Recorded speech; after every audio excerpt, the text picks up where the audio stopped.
Evet, arkadaşlar, tüm katılımcılara hoş geldiniz diyorum. YouTube'dan izleyicilerimiz de var. E, Onlara da hoş geldiniz e, diyorum. Bugün Gaffar Mehdiyev Çakmaklı ya da Gaffar Çakmaklı Mehdiyev hocamla Evet, birlikteyiz. Kendisi kısa bir şekilde tanıtayım hocam isterseniz. Çünkü belki tanımayanlar buyurun. olabilir. Gaffar Hocam Kayseri Erciyes Üniversitesi'nde Ermeni Dili ve Kültürü Bölüm Başkanı. E, doğru mu hocam? Bölüm başkanısınız. Öğretim üyesiyim. Yabancılar başkanlıkta daha önceler oluyordu. Şimdi yapmıyorlar. Yani Tamam. formalite yani böyle. Öğretim üyesiyim. Yeni değişti. Tamam hocam. Gaffar Hocam Ermenistan doğumlu ama Kars'a yakın Çakmaklı köyünde doğmuş. E, Ermenistan'dan Azerbaycan'a göç etmiş. Bu nedenle de Ermenistan doğumlu olduğundan dolayı da Ermenice'yi de çok iyi biliyor ve konuşuyor. En son Gaffar Hocam'ı ben daha önce Facebook'tan e, tanıyorum.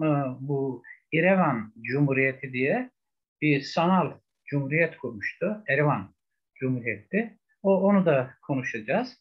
Bugünkü konuşmamız şöyle olacak arkadaşlar. Soru cevap şeklinde olacak. O yüzden e, e, şöyle üçe ayırdık. Birincisi Ermenilerin Hristiyanlığa kadar olan tarihleri, durumları. İkinci bölüm Hristiyanlık ve 1815 yani olayların başlangıcına kadar olan bölüm. Üçüncü bölümde 1815-1915 arası ve günümüze kadar yani aslında 1915'e kadar ama istenirse de bunu günümüz hakkında da devam edeceğiz. Hocam e, yorulduğu müddetçe burada olacağız. O yüzden sorularınızı sohbet kısmında herkese açık bir şekilde yazabilirsiniz. Ben kendisine soracağım. Hocam hoş geldiniz. Şimdi Hoş şöyle bulduk. şöyle başlayalım hocam. Bu kısa ben şöyle diyeyim izleyicilerimize de. Bu Ermeniler kendi tarihlerini benim okuduğum ben İngilizce olarak da okudum sadece Türkçe değil. İngilizce olarak da okuduğum kendi tarihlerini Persler yani Ahamenişler dönemine kadar götürüyor. Doğumdan önce üçüncü, dördüncü, beşinci, altıncı yüzyıllara kadar götürüyorlar. Ve diyorlar ki biz işte ilk Ermeni devletleri Perslere bağlı bir satrapi yani bir beylik ya da bir valilik gibi kuruldu. Kendi içinde bağımsız ama dışa Perslere bağımlı ve daha sonra da işte bu gidiyor. Ee, Bir de yabancıların, Hint Avrupacıların şu var. Bölge olarak adlandırıyorlar. Bu Doğu Anadolu'yu Ermenistan ya da Armenya diye anlatıyorlar. Bütün bu şekilde bölüştürmüşler. Siz ne diyorsunuz? Bu tarih doğru mu? Yani Hristiyanlığa kadar olan bu bölümde milattan sonra doğumdan sonra 287'ye kadar bu anlatılan tarih doğru mu hocam? Ermenilerin yazdığı tarih doğru mudur? Ben önce herkesi selamlıyorum. Burada katılımcılar var. Onların sorularına da seve seve cevap vereceğim. Yani biz önce bilmeliyiz ki Ermeniler kimdir? Tarih sahnesine ne zaman çıktılar? Onların bu tarih boyunca e, yani yaşadıkları bölgeler, o bölgelerde hem toplumsal, siyasi, ekonomik durumları nasıl olmuş, bölge halklarına etkileri ne olmuş, Ermeni kültürü ve onun kültürünün bazı kolları diğer halklarla ilgili neleri içeriyor, bunlardan bahsetmek istiyorum.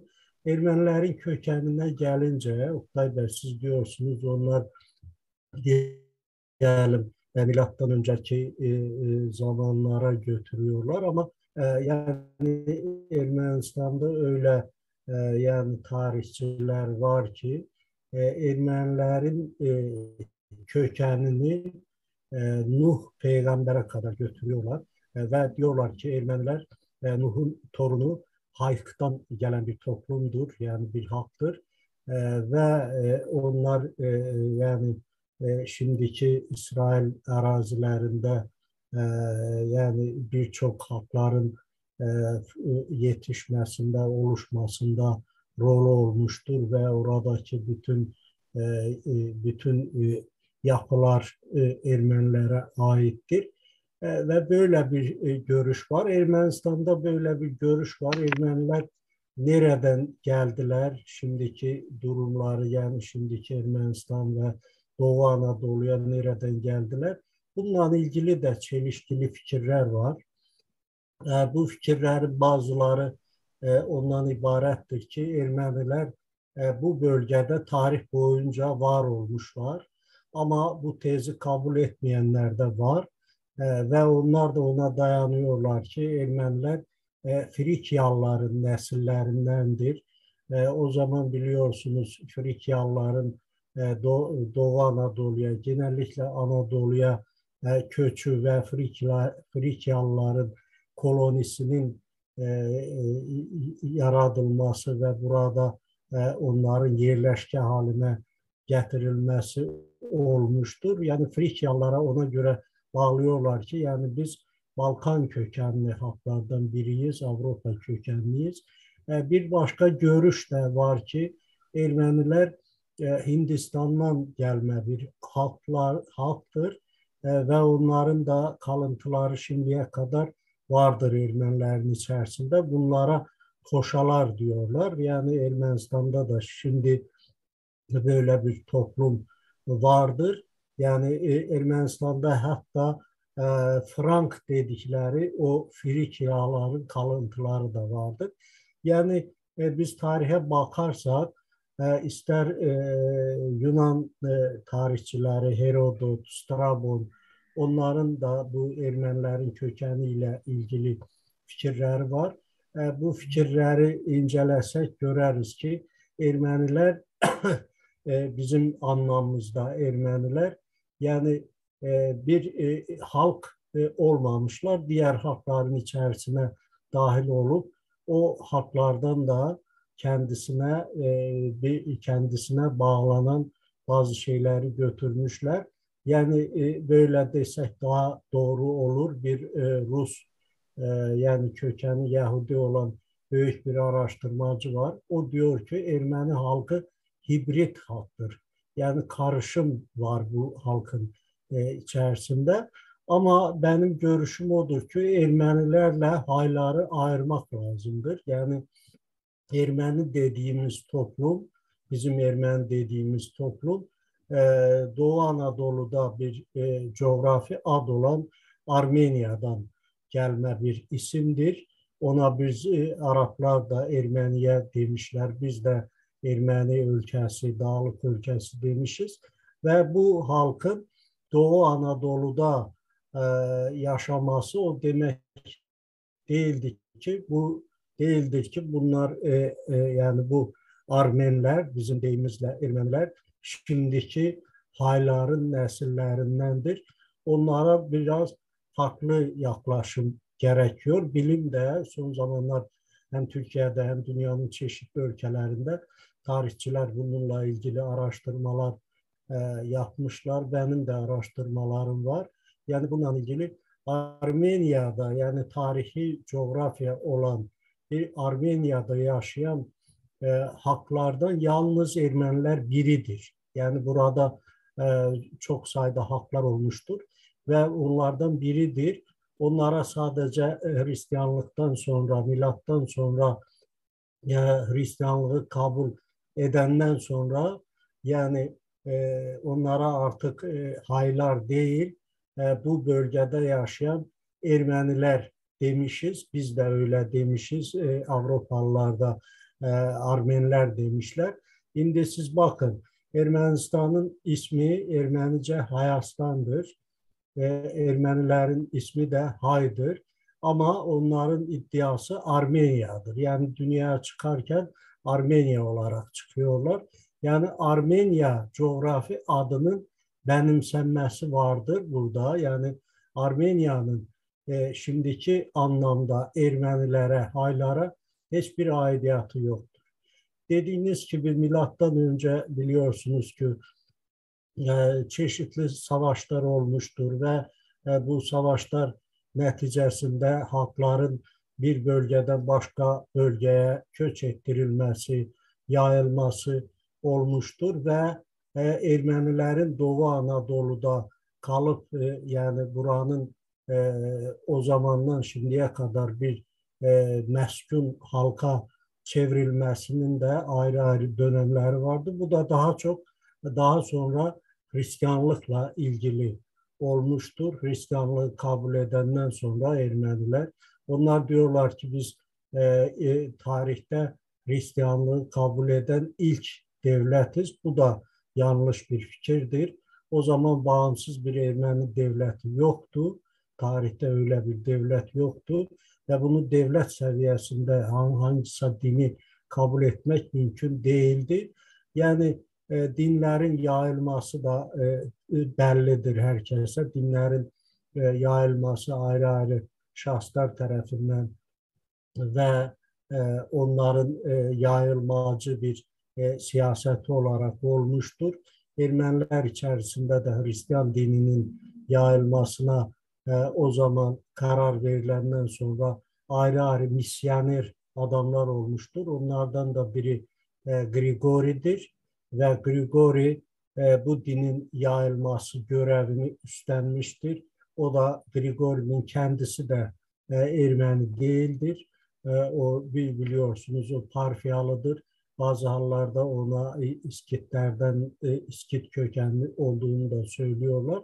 Parfiyalıdır ve Hristiyanlığın yayılmasından sonra burada bir Ermeni toplumunun, Ermeni halkının oluşması gerçekleşmeye başladı.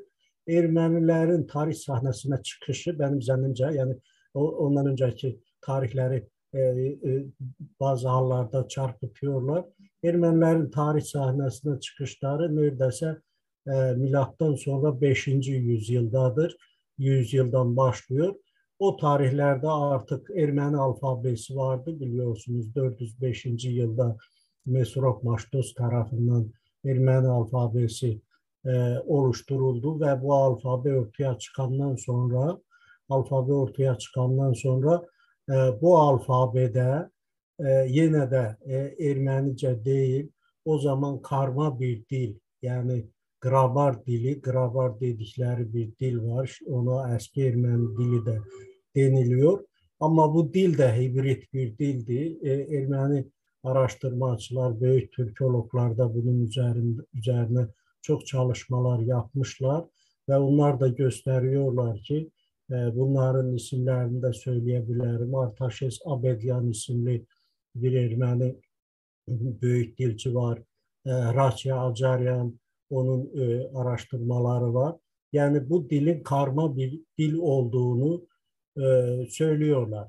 Yani bu dilin Ermenilerin Grabar dedikleri eski Ermeni dilinin de şimdiki Ermeni dilinden yakından uzaktan hiçbir alakası yoktur. Yani bu dilde olan yazıları, el yazılarını falan çağdaş Ermeni diline tercüme ediyorlar.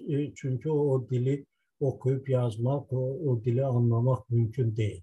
Yani Ermeni milletinin ortaya çıkması, yani daha doğrusu Haylar'ın ortaya çıkışı 5. yüzyıldan sonradır.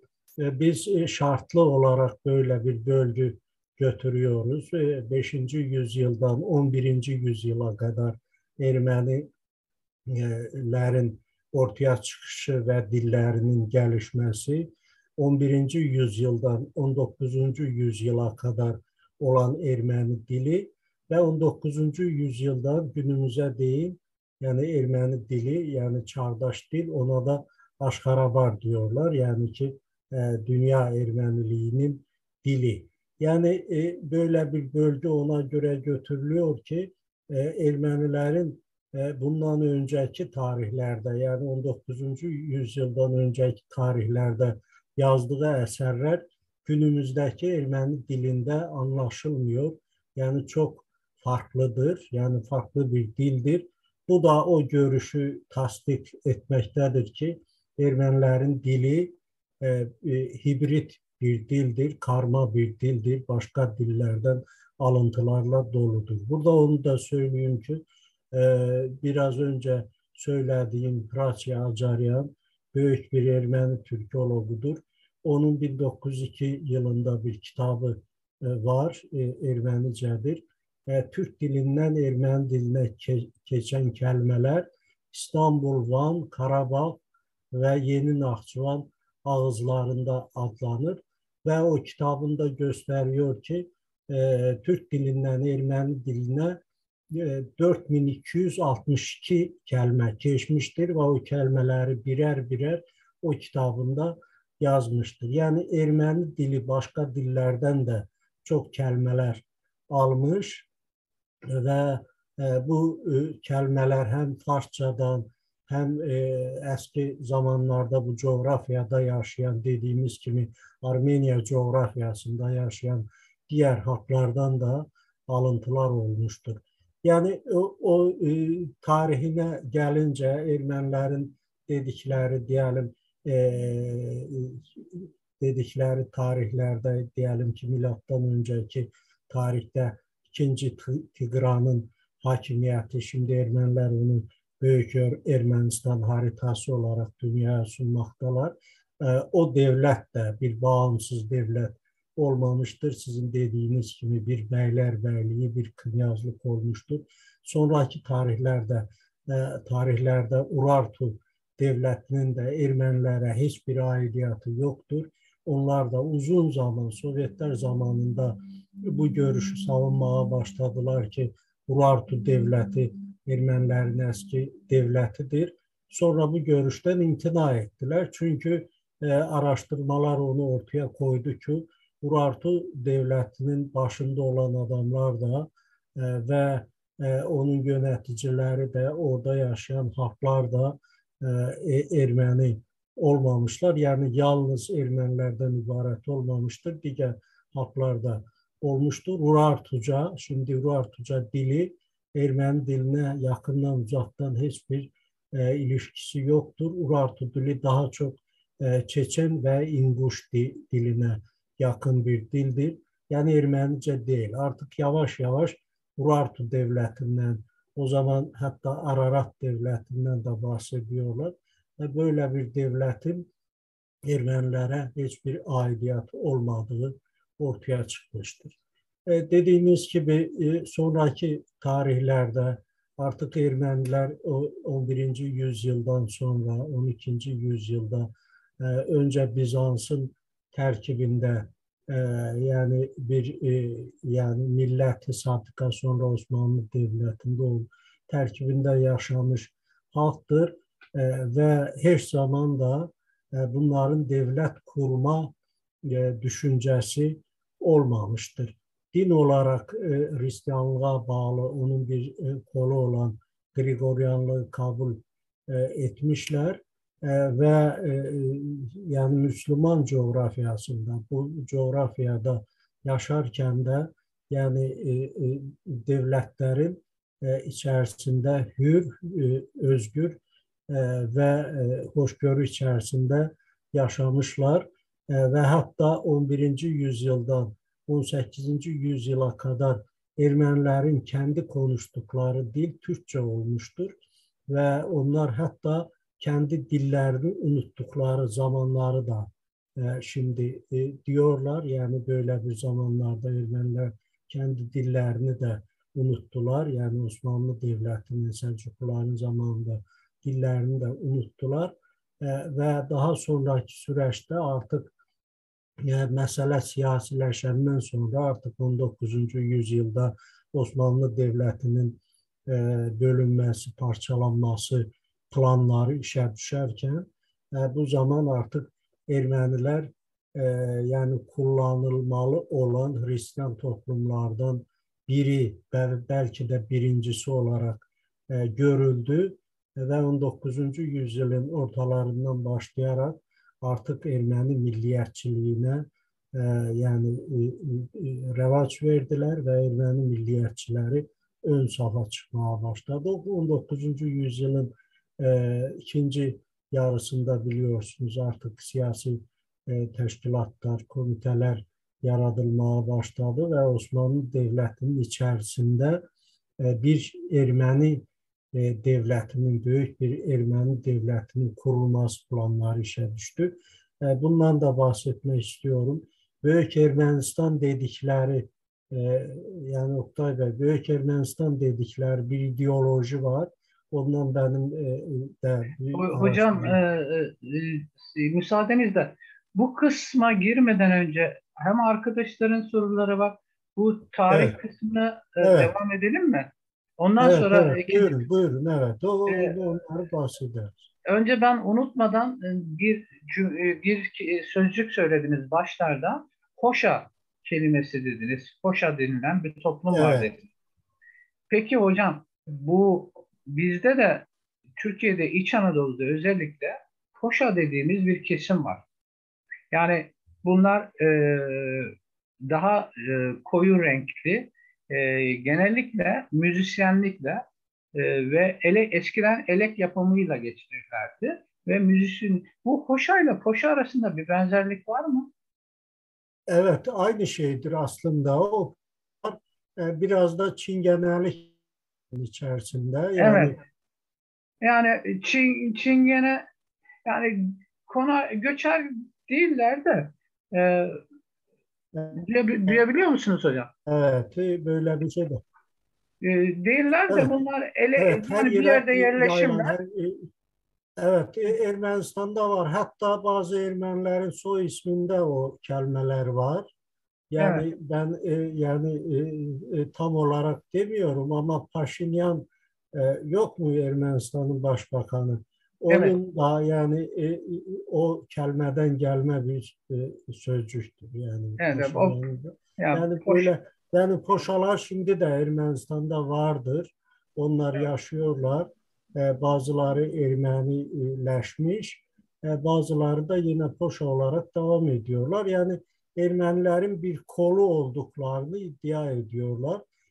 Şimdi Hindistan'da o zaman Ermeniler çok sayıda olmuştur. Yani bu görüşe bazı hallerde hak verilebilir. Çünkü Hindistan'da şimdi de çok güçlü bir Ermeni diasporası var. Tesadüfi değildir ki ilk Ermenice gazete 1794. yılda Hindistan'da yayınlanmış. Yani Ermenilerin Hindistan'la yani bağlılıkları vardır.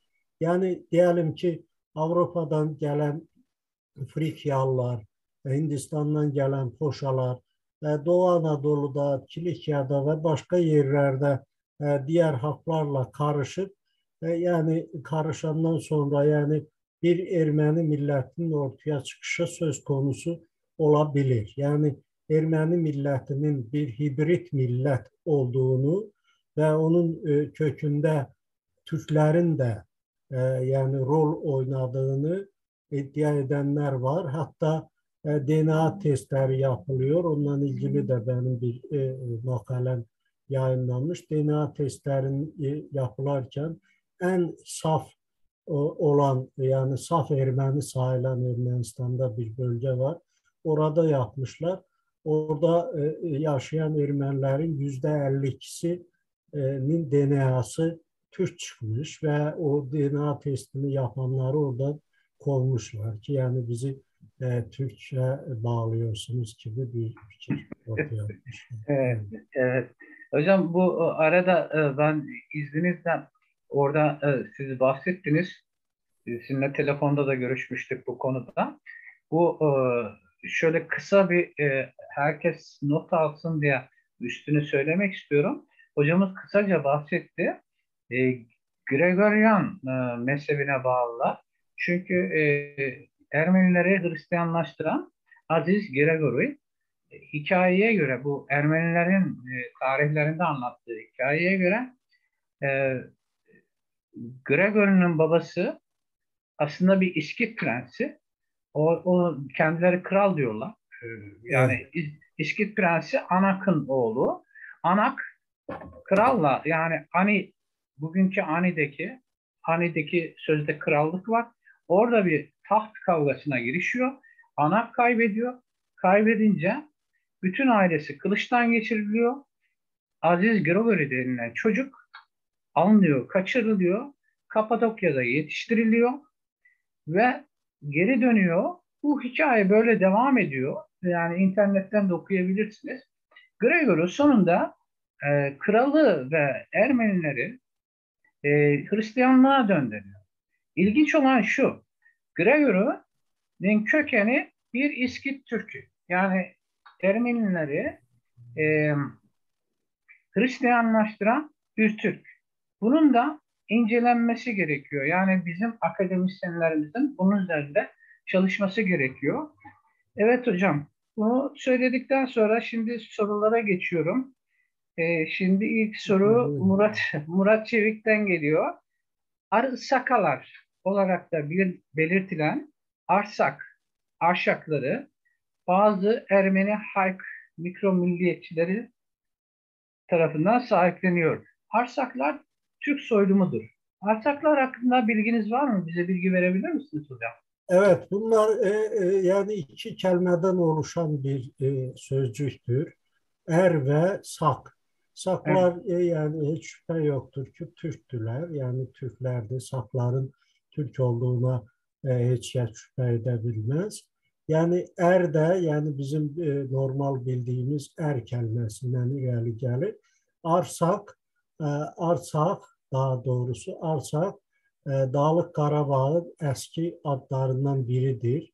Yani Erlər ölkəsi deməkdir. Bununla ilgili də yəni çalışmalar yapılmış. Azərbaycanlı bilim adamı e, Mirali Seyidovun araştırmaları vardı. Sovyet zamanında hatta ona hücumlar da oldu ki, yani bu böyle değil. Arsak kelimesi tabii ki Türkçedir ve o zaman bu bölgede şimdiki Dağlıq Qarabağ bölgesinde 5 büyük məliklik vardı. Məliklik de beylerbeyliği tipinde bir hakimiyet üsulü idi. Büyük məliklik vardı. O məlikliklerin dördü Alban məlikliydi, Arnavut değil. Yani biz Kafkasya Albanyası dediğimiz bu coğrafyadır. Yani biraz önce arkadaşımız Kavele'den bahsetti. Kavele de o Albanya'nın başkenti olmuş bir şehirdir.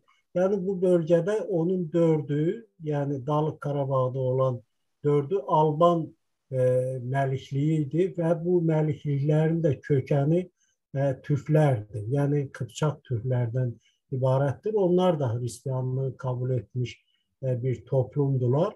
Onlar da yani Almanların kendisiyle ilgili de çok çeşitli görüşler var. Ama onların kökeninde Türklük olduğu ve Kıpçaklara dayanıldığını söyleyenler var ve araştırmalar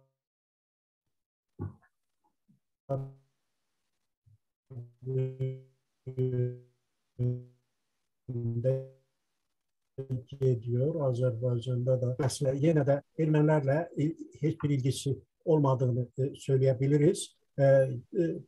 Tertemiz Türk kelimesidir ve Ermeniler de eski zamanlarda güya ki burada bir Ermeni devletinin olması zamanında bu bir knyazlıktı ama sonra onu daha da değiştirdiler. Şimdi Zengezur'un ismini Sünih koydular ve diğer yerlerde benimseme yani fikriyle Arsak kelimesini ortaya attılar ki yani bu kelime Dağlık Karabağ yerine kullansın.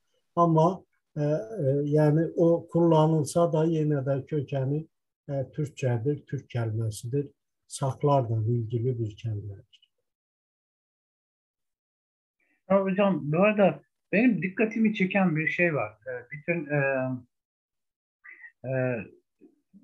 Ermeniler de, hatta şu anda yani Türkiye aleyhinde çalışan ve Ermeni soykırım tezini savunanlar dahi e, Türkçe soyadları taşıyor. Mesela örnek meşhur Kardeşyan kardeşler. Bunlar azılı Türk Evet. düşmanları.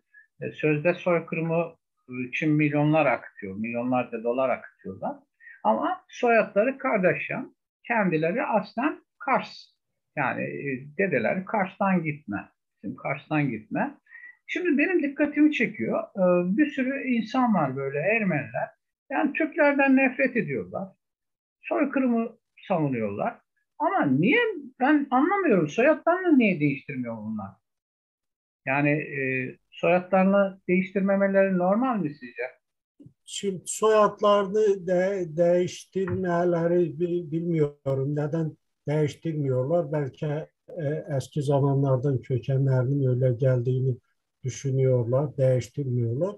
Ama öyle Türkçe soyadı olan Ermeniler belki de Ermeni ahalisinin belki de yarısını teşkil eder. Çünkü onların soy isim konulması onların sanatıyla ilgili olmuştur. Yani diyelim ki bir kasapmış, kasaba oğlayan demişler. Bir diğerine köçeri bir şeymiş, koçeryan demişler. Yani böyle soy isimle bilinmez. Yani onların sanatına göre o soy isimler verilmiştir. Ama onlar gerçekten benim de ilgimi çekti. Değiştirmiyorlar. Yani diyelim ki Koçaryan soy ismini değiştirip bir başka Sarkisyan koyabilir, başka şey koyabilir. Ama kökeni nedirse odur. Yani ben bildiğim kadarıyla Ermeniler de böyle soy isimlerini değiştirmek düşüncesinde olmuyorlar. Yani Değiller. Evet. Hocam Büşra Hanım soruyor. Sizin o DNA ile ilgili makalenizi nereden bulabilirim? İnternet ortamında var sanırım. evet, internet ortamında var. Türk çıkmak korkusu, Tüh, Ermenilerin Türk çıkmak korkusu yazsa çıkar. Yani tamam. hem Türk, o 6 dilde yayınlanmış. Türkçe, Azerbaycan Türkçesinde, Rusça, İngilizce, İspanca, bir de Almanca yayınlanmış bir makaledir. Yani o yani çok ilgi çekmiştir, insanların ilgisini çekmiştir. Bu hocam bu hay sözcüğü bizim Osmanlı döneminde de kullanılıyor. Yani Ermeniye denmiyor. Şöyle bir söz var. Haydan gelen huya gider diye. Bu sözün kökeni bizim Yeniçerilerimiz, İstanbul'daki Yeniçerilerimiz e, belli bir kesimi haraca bağlamışlar. Yani haraç derken bugünkü kabadayılar gibi belli bir Evet, esnaf kesimini koruma adı altında onlardan haraç alıyorlar ve onları kanatlarının altına alıyorlar. Bu da tabii Ermeni esnafı oluyor. Yani Ermeni tüccarlar, esnaf kesimi onlardan alıyorlar. Tabii akşam da Rum meyhanelerine gidip kafa çekiyorlar, eğleniyorlar. Şimdi diyorlar ki bu laf haydan gelen yani Ermeni esnafından gelen Hunda gidiyor. Rumlara gidiyorlar diyorlar. Yani evet. burada Onun ilginç bir şey. değişik formu da var. Hayla gelen huyla gider diyorlar Evet. Azerbaycan'da. Yani hiçbir zahmet çekmeden para kazanırsın öyle de o da boşuna gider gibi bir Evet. laftır. Onun yani bu haylarla ilgisi olduğunu Yok mu düşünmüyorum diyor musun? açıkçası. Yok diyorsun. Peki ama çok Evet, ilginç. Yani hay Ermeni evet, belki de uydurmuşlardır bilemiyorum. Peki hocam evet. bu Selçuklu dönemi Bizans dönemi ilişkilerinde Bizansların yani Bizans daha doğrusu Doğu Roma e, diyelim Doğu Roma döneminde Bizanslılar pek sevilen bir toplum değildi Doğu Romalılar tarafından. Doğru mu? Evet, Bizanslılarla Ermenilerin her zaman sorunu olmuştur. Bu da dinden kaynaklanan bir şeydi. Çünkü mezhepten kaynaklanan bir şeydi. Ermeniler Grigoryandılar. başka bir mezhebe tapınmıştılar. Ve Bizanslılar bundan dolayı Ermenilere imkanlar sağlamırdılar. Ve çok tesadüfi değil ki Selçuklular Ani'ye yaklaşanda Ermeniler yardım ettiler ve çiçekle karşıladılar Alparslan'ın ordularını. Yani böyle bir tarihte böyle bir gerçekler var. Yani Bizans zulmü Ermenilere her zaman olmuştur ve bunlar sevmezdiler. Yani Romalılarla yani Bizanslarla Ermenilerin hiç zaman araları iyi olmamıştır. Bu gerçektir. Ve Selçuklular gelenden sonra Ermenilerin en huzurlu, en iyi yaşamları olan zaman da Selçuklular döneminde olmuştur. Sanki Ermenileri Bizansların elinden almış ve kurtarmış gibi fikirler var. Ermeni edebiyatında da bunlarla ilgili çok fikirler var. Diyelim ki Perslerle bağlı Ermenilerle Perslerin arası kötü olan zamanlarda da yani Türklerin onları kurtarması ve kendi himayesine alması gibi fikirler yaygın şekilde Ermeni edebiyatında, Ermeni romanlarında geçmektedir. Yani Selçukluları da ondan sonra Osmanlılar devam ettirdi Selçuklu siyasetini. Biliyorsunuz ki Ermeni dinine, onların geleneklerine çok büyük saygı oldu. Kütahya'da bir Ermeni Patrikhanesi kurulmuştu. Onlar daha önce Selçuklular zamanına aitti. Onun Bursa'ya getirilmesi, daha sonra İstanbul'a Fatih Mehmet'ten sonra 1461 yılında İstanbul'a taşınması Ermenilere karşı saygının işaretiydi ve Ermeniler bunu edebiyatlarında, kültürlerinde yazmaktalar. Yani ben o ırkçı, şovinist Ermenilerden bahsetmiyorum. Yani Ermenilerin içerisinde de objektif yaklaşan insanlar, yazarlar var. Onlar bunu kaydetmekteler. Yani Osmanlı Devleti içerisinde bir hoşgörü içerisinde hiçbir sorun olmadan yaşadıkları zamanları Ermeni yazarlarının birçokları eserlerinde kaydetmektedir. Yani bu da onu gösteriyor ki Ermenilerle Türkler arasında uzun asırlar hiçbir sorun olmamıştır. Yani bu sorunu daha sonra dediğimiz gibi o kısma geleceğiz artık 19. yüzyılda bu da Osmanlı Devleti'ne karşı Hristiyan toplumlardan istifade edilmesi ve onların kullanılması şeklinde olmuştur. Hocam bir şey daha benim aklımda. Şimdi Selçuklu Malazgirt Savaşı'nda bunu bizim tarihçilerimiz yazmıyor. Benim dayandığım kaynak yabancı kaynaklar. Yani yabancı Bizans tarihçileri, Bizans e, kayıtları diyelim, Bizans tarihçi kayıtları. Ama ne yazık ki bizim tarihçilerimiz hiçbir şekilde yazmıyor. Bizim tarihçilerimiz şöyle diyorlar. Diyorlar ki işte peçenekler, uruzlar, kumanlar, kıpçaklar vesaire Alparslan'ın Türk bayrağını görünce, Türkleri görünce hemen kanat değiştirdiler. Geçtiler diyorlar. Halbuki yabancı kaynaklarda böyle bir durum söz konusu değil. Evet, başlangıçta birkaç geçen olmuş ama e, sonunda Diyojen'in önünde bunlar bir ant içiyorlar, yemin ediyorlar ölümüne savaşacaklarına dair ve gerçekten de ölümüne savaşıyorlar. Bizim Türklerden bahsediyorum. Malazgirt Savaşı'nda ilginç bir olay var. İlginç bir benim dikkatimi çekmişti. Sahayı ilk terk eden Ermeniler. Yabancı kayıtlara göre muharebe meydanını Bizans tarafındaki Ermeniler ilk terk ediyorlar. Zaten yenilginin başlangıcı da oradan başlıyor. Bunu neye bağlıyorsunuz? Selçuklu Bizans nefretine mi yoksa Selçuklu Ermeni ilişkilerine mi bağlıyorsunuz? Yok, yine de ona bağlayabiliriz. Bizansla Ermenilerin yani din açısından sorunları vardı. Yani her zaman da onlar baskı altındaydılar. Ama savaş zamanı diyelim ki savaşa alınmış, savaşmaya götürülmüş insanların bu hareketi olabilsin ki savaşın getirdiği sorunlarla ilgili olsun. Ama Ermeni ahali o zaman o Malazgirt etrafında diyelim ki Van taraflarda falan Ermeni ahali vardı. Bu ahali o kadar da rol oynamırdı. Yani bu savaşta artık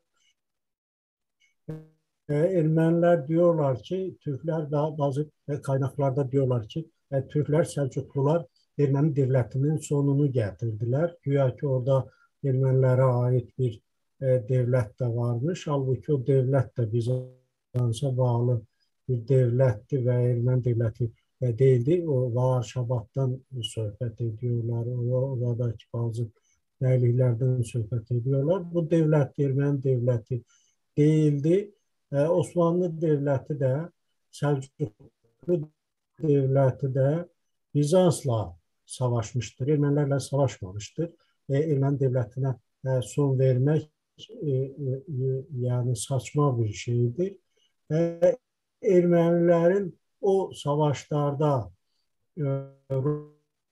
rol almaması yenə də bizi sevməməklərindən kaynaklanırdı. Biraz önce ben size Ermeni ahali çiçekle karşıladı Selçuklu ordularını. Yani bundan kaynaklanır. Evet. Azime Afşon hanımefendinin bir sorusu var. Bugünkü Ermeni krallığı olarak geçip Karamanoğlu Mehmet Bey tarafından alınmıştı diyor. Buna katılıyor musunuz hocam? Yani Yok, Ermenek'te Ermenek'in bir Ermenilere aitliğiyle ilgili benim elimde öyle bir şey yok. Yani bir isim benzerliği olabilir burada. Yani Ermeniler o bölgede e, yoğun olarak yaşamamışlar. Bir şeyi de ben söyleyeyim ki Doğu Anadolu'nun e, bütün o vilayetlerinde hiçbirinde Ermeni ahali, Ermeni nüfus çoğunlukta olmamıştır. 1914'e kadar, 15'e kadar da o tehcire kadar da çoğunlukta olmamıştır. Ermeniler yani bir devletin, bir imparatorluğun içerisinde her zaman nerede işleri iyiyse orada ekmekler oradan çıkarsa oraya giderdiler.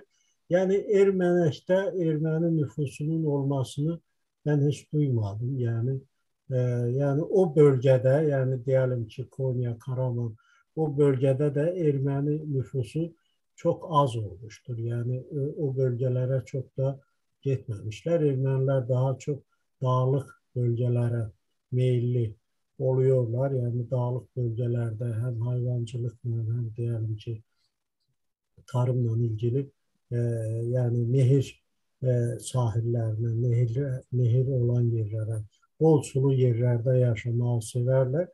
O yüzden onların yayılma coğrafyasına bakarsak Osmanlı Devleti'nin bütün bölgelerinde Ermeniler vardı. Diyelim bak benim yaşadığım Kayseri'de diyelim köyler var. Bir köyle ilgili şimdi bir çalışmamız var Kayseri'de. Çomaklı köyü. Onlar 1700. yılda gelmişler oraya. Yani kendi rızalarıyla, kiminse köçürmesiyle değil.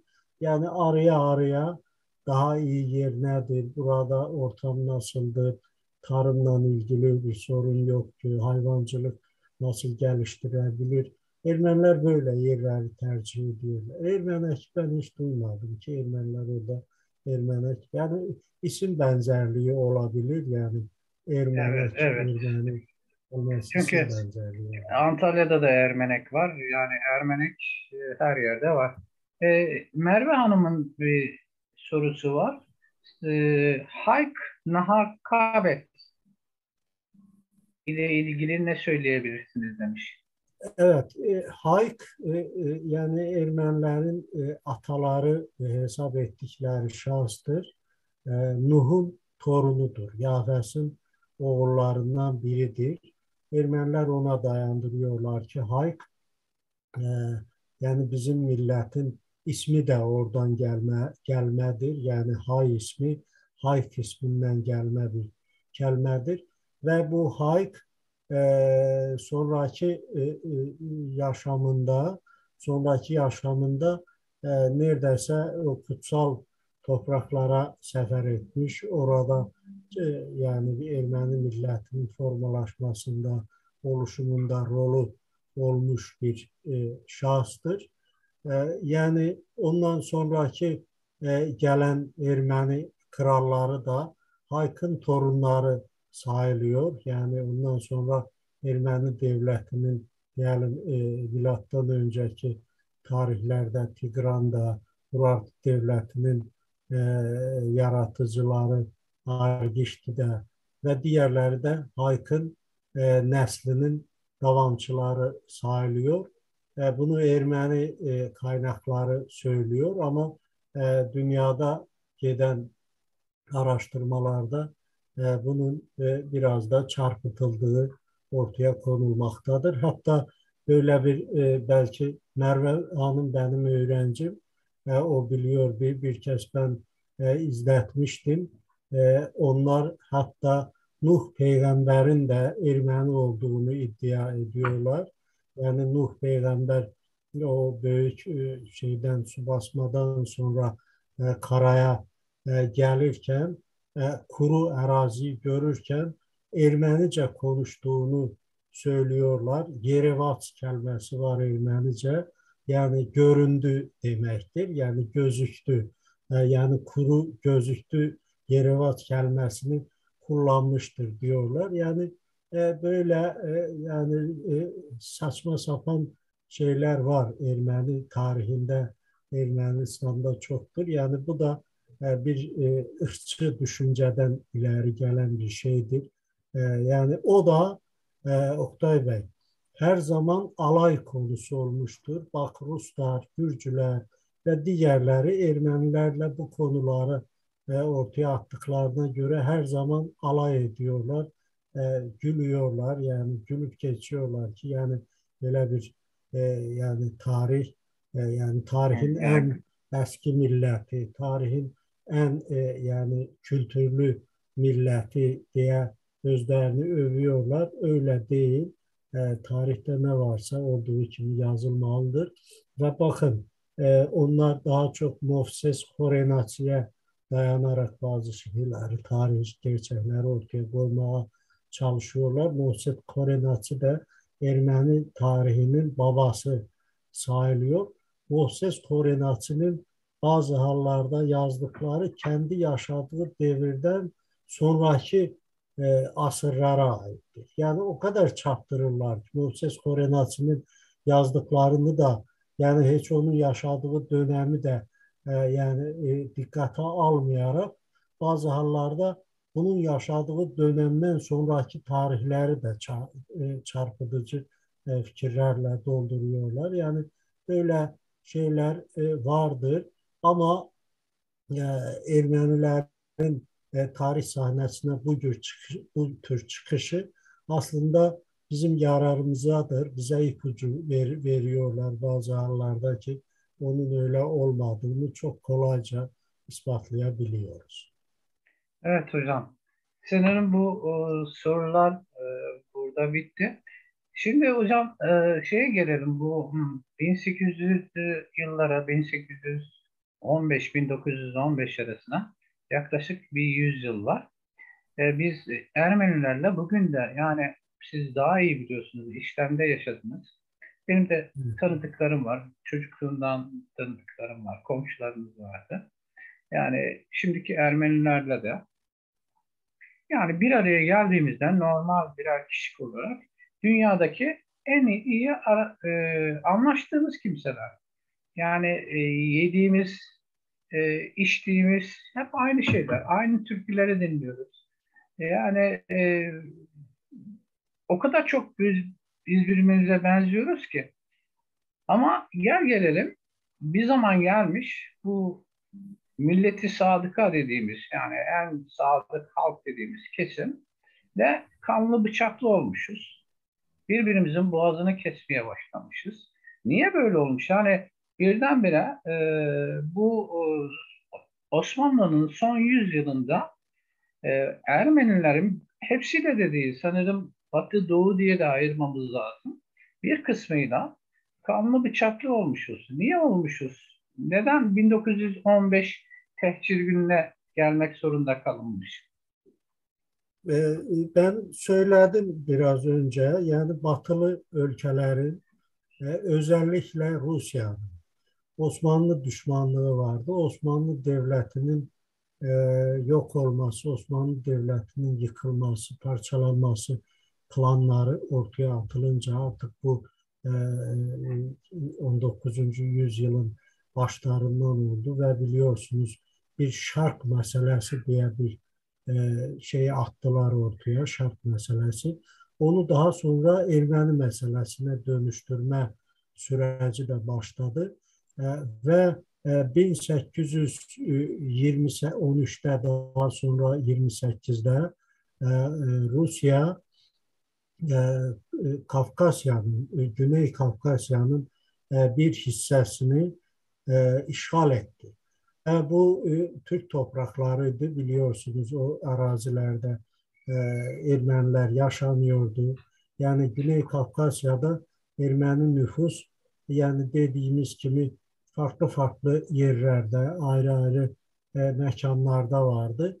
Yani şimdi Ermenistan'ın başkenti olan Erivan belə Azərbaycan Türklərinə aid bir xanlıq mərkəziydi və buranın erməni toprağına çevrilməsi və bu 1828 Türkmençay anlaşmasından sonra bu ərazilərə ermənilərin köçürülməsi başlanıldı və ermənilər hiss etdilər ki, onların himayədarı Rusiya ola bilir. Yəni buraya ilk önce yani Karabağ'a, Erivan'a ve Nahçıvan'a Türkiye'den 40 bin, İran'dan 90 bin Ermeni köçürüldü. Bunu biz demiyoruz. Bunu Rus yazarlar, bu işle meşgul olan adamlar söylüyor. O zaman İran'da Rusya'nın bir büyükelçisi vardı, Gribayedov. O Gribayedov'un kontrolü altında Ermeni ahali Güney Kafkasya köçürüldü ve ondan önce de Ermeni ileri gelenleri, İsrail Ori deyilen bir Ermeni Çar'a mektuplar yazmıştı ve onunla görüşmeye nail olmuştu ve görüşmelerde Ermeni milletinin himayesi meselesi ortaya çıkmıştı. Bu himaye Rusya'nın Güney Kafkasya işgalından sonra ahalinin bir hissəsinin, Erməni ahalinin buraya köçürmesiyle oldu ve Ermeniler hem Kafkasya'da ve hem de Batılıların aracılığıyla, biliyorsunuz, Batılılar da hatta Amerika Birleşik Devletleri Osmanlı Devleti içerisinde yatılı okullar açıyordu ve orada Ermeni milletinden olan çocukları yetiştirip Avrupa'ya götürürdüler. Avrupa'da biraz da hazırlayıp sonra göndermeye başlıyordular. Ve onlar e, Ermenileri cazip bir millet kimi, yani amaçlarına ulaşmak için cazip bir millet kimi kullanmaya başladılar. Bu 19. yüzyılda artık yaygın hala dönüşmeye başladı. Osmanlı Devleti içerisinde yüzlerce böyle yatılı okullar açılmaya başladı ve misyonerlik faaliyetleri burada hız kazandı. Yani ondan sonra Ermenilerin içerisinde faal işler götürülmeye başladı ve onlara dediler ki bakın, Makedonya, Yunanistan ve başkaları da sizin gibiydi. Onlar da özgürlüklerden kavuştular ve size de özgürlük verebiliriz ve Ermenileri ayaklandırmaya başladılar. Artık 19. yüzyılın ortalarından başlayarak artık ermənilərin çox güclü örgütləri vardı. Əvvəlcə bunlar komitələr şəklində ortaya çıxdılar, dərnəklər şəklində ortaya çıxdılar. Sonra siyasi təşkilatlara dönüşdürüldülər və bu mərkəzlər deyəlim, Van mərkəzli bir erməni örgütlənməsi vardı, Tiflis mərkəzli bir örgütləmə vardı, Lübnan mərkəzli bir örgütlər vardı və bunlar artıq 1872-ci yılda Mışaq isimli bir qəzetə yayınlamağa başladı Tiflisdə və erməni milliyyətçiləri bu qəzetin ətrafına toplaşdılar və ermənilərin şimdi bahs edəcəyimiz o Böyük Ermənistan, dənizdən dənizə Böyük Ermənistan ideolojisinin əsasını da orada koydular və artıq o qəzetədə Böyük Ermənistandan bahs edilməyə başladı. Böyük Ermənistan deyincə üç dəniz arası, yəni Karadəniz, Xəzər dənizi və Akdəniz arası əraziləri ermənilər Böyük Ermənistan sayaraq bu ərazilərdə zamanında Tigran Mec dedikləri ikinci Tigranın əraziləri olaraq görməyə başladılar və bu ərazilərdə bir erməni dövlətinin kurulmasına yardım edəcək ölkələri də sevk etməyə başladılar. 1877-78-ci yılda 93 harbi dediyimiz o savaştan sonra artıq Türkiyədə yaşayan ermənilərin haqq və hüquqlarıyla ilgili hər hangi bir məsələ çıxardısa, Rusiya dərhal onun işinə karışa bilirdi. Yəni onların bir savunucusu, garantoru roluna gəldi. Batı ilə bu məsələdə biraz aralarında sorunlar olsa da İngiltərə deyəlim ki, Rusiyanın bu bölgədə daha faal olmasını istəmiyordu. Amma Rusiyanın da amaçları vardı. Yəni sıcaq dənizlərə enmək üçün bir araziyə sahib olmaq istiyordu. O da Türkiyə Ermənistanı dedikləri bu məsələni ortaya attılar. Türkiyə Ermənistanı məsələsi Rusiyanın siyasi gündəmində hər zaman olmuştur. Hatta 1917 yılında Rusiyada fevralda Burja devrimi olarkən Kerenski hökuməti də Türkiyə Ermənistanı ilə ilgili bir genelge imzaladı. Daha sonra şu Ekim ayında Lenin'in ihtilalı baş verərkən bunu yenilediler. Yani Türkiye, Rusya kendi arazisinde diyelim Güney Kafkasya'da bir Ermeni devletinin kurulmasını kendisine baş ağrısı getireceğini düşünüyordu. Öyle de var ve şimdi de o düşünce artık Rus basınında gitmeye başlamış. Ama Türkiye arazisinde bir Ermeni devletinin kurulması, ta Akdeniz'e uzanacak bir koridorun elinde olmasını istiyordu ve burada bir Ermeni devletinin kurulması. Ermeniler de bundan biraz memnun kaldılar ki Rusya böyle bir şey istiyor ve o da verecek, bu şeyleri temin edecek. Birinci Dünya Savaşı'nda da, savaşından önce de biliyorsunuz ve Ermeni siyasi təşkilatları Taşnak Sütun Partisi de, Hınçaq Partisi de artık savaşın kapıda olduğunu bile Rusya'nın tarafına geçtiler. Kendi devletini, Osmanlı Devleti'nde yaşayan Ermeniler kendi devletini değil Rusya'ya tercih ettiler ve o zaman Tiflis'e dünyanın çeşitli yerlerinden gönüllüler akışmaya başladılar ve Ermeni tarihinde, Ermenilerin kendi yazdığı tarih kitaplarında da geçmektedir. Onların ansiklopedisinde de vardır ki Birinci Dünya Savaşı'nda Ermeniler 7 büyük birlik kurdular, askeri birlik kurdular. Bunun da sayısı 200 bin ederdi. Onun da çoğu Osmanlı ermənilərdi. O askerlerin çoğu Osmanlı ermənilərdi. Bununla ilgili de benim araştırmalarım var. Bir simpozyumda sundum. Yani Ermenice kaynakların ışığında bunları söyledim. Yani böyle bir şey kurdular ve kendi devletine aslında Ermeniler ihanet ettiler. Ama diyelim ki 1918-20'lerde Güney Kafkasya'da Azerbaycan toprakları içerisinde bir Ermeni devleti kurulandan sonra Osmanlı Devleti'ne yine ihtiyaçları oldu ve heyetler gönderdiler Osmanlı büyükleri. Bir zamanlar yani soykırımcı hesap ettikleri Talat Paşa'nın, Enver Paşa'nın, Halil Paşa'nın yanına heyetler gönderdiler ve Ermənistan devletinin yaşaması için hatta onlardan buğday istediler, yiyecekler istediler ve Ermənistan devletinin bugün ortaya çıkışında Osmanlı Devleti'nin de çok büyük rolü oldu. Yani böyle bir devletin kurulmasında onun rolü oldu.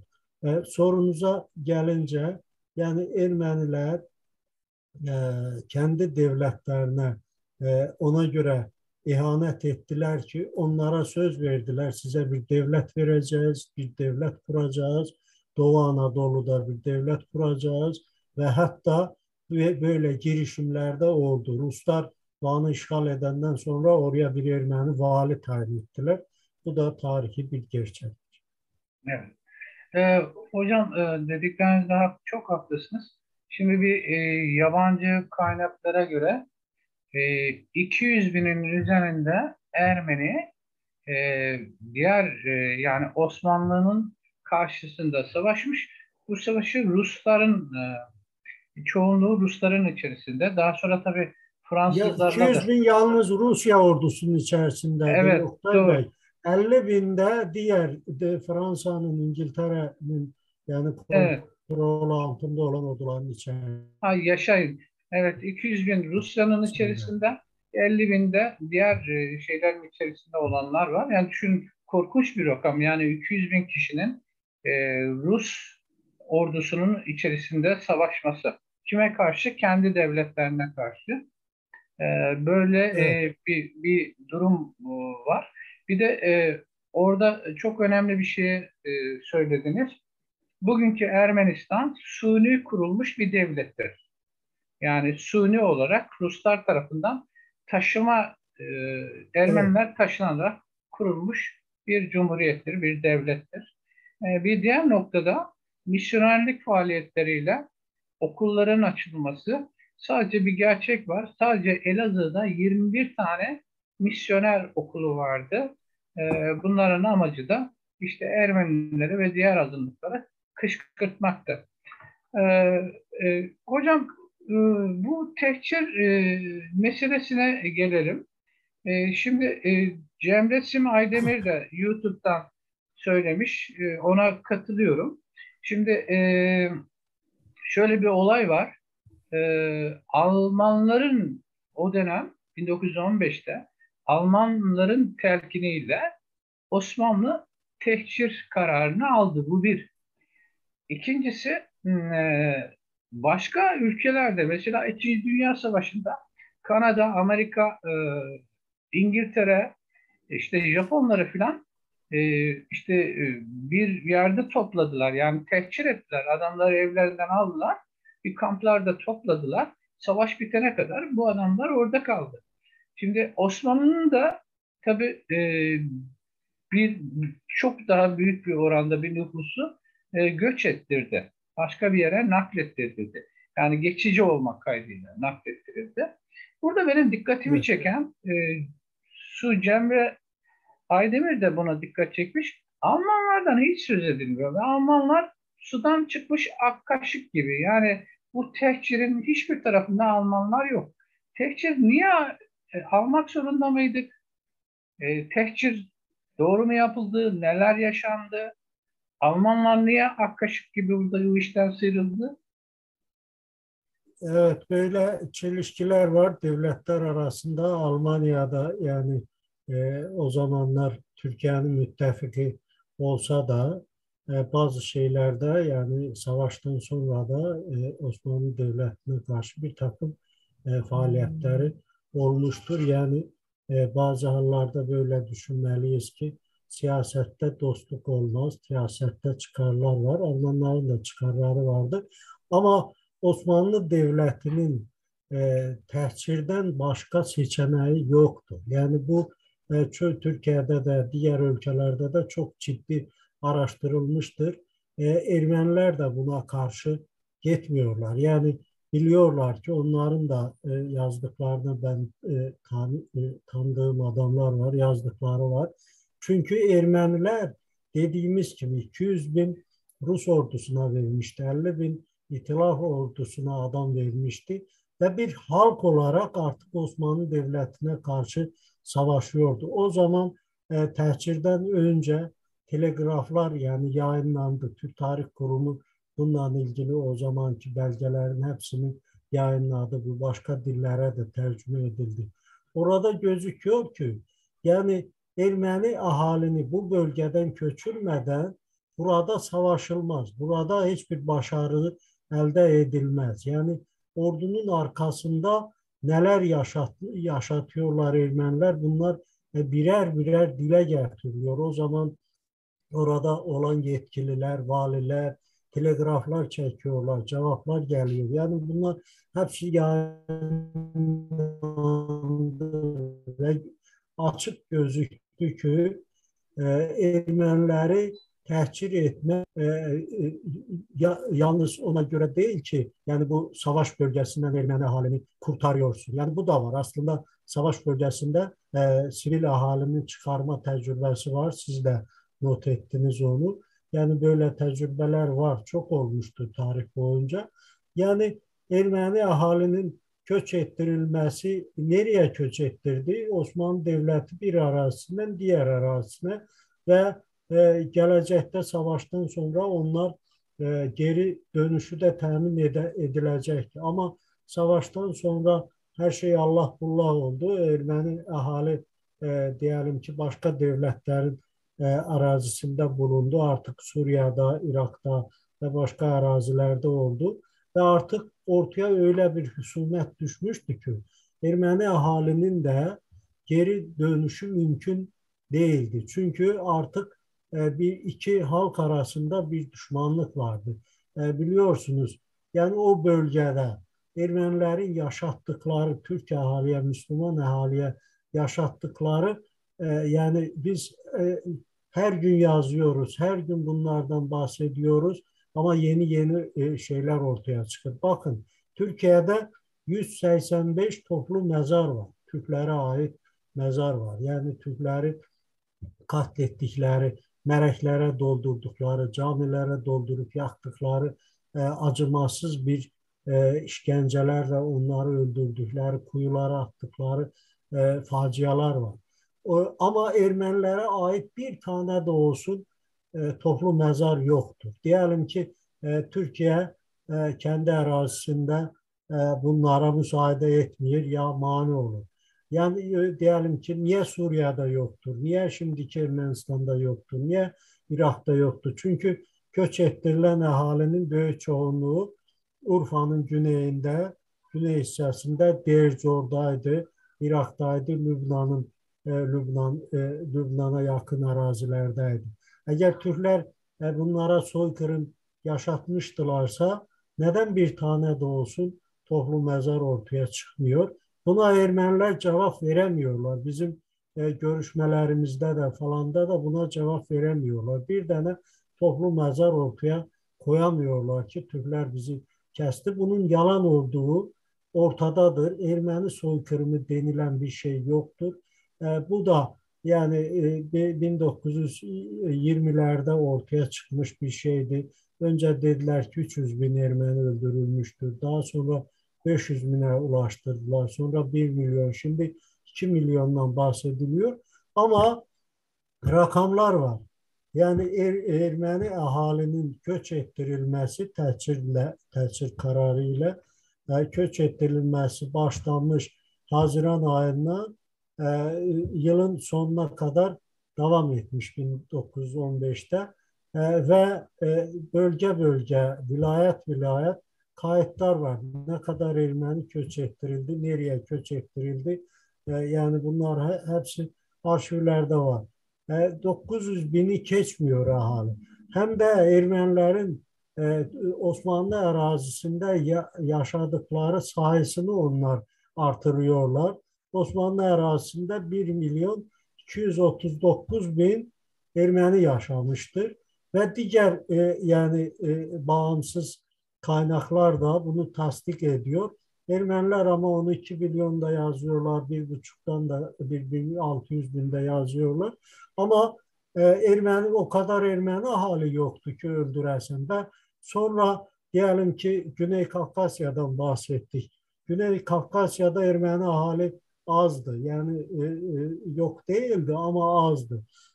Şimdi kendileri de yazıyor ki 1918'de 17-18 yıllarında Güney Kafkasya 500 bin Ermeni geldi.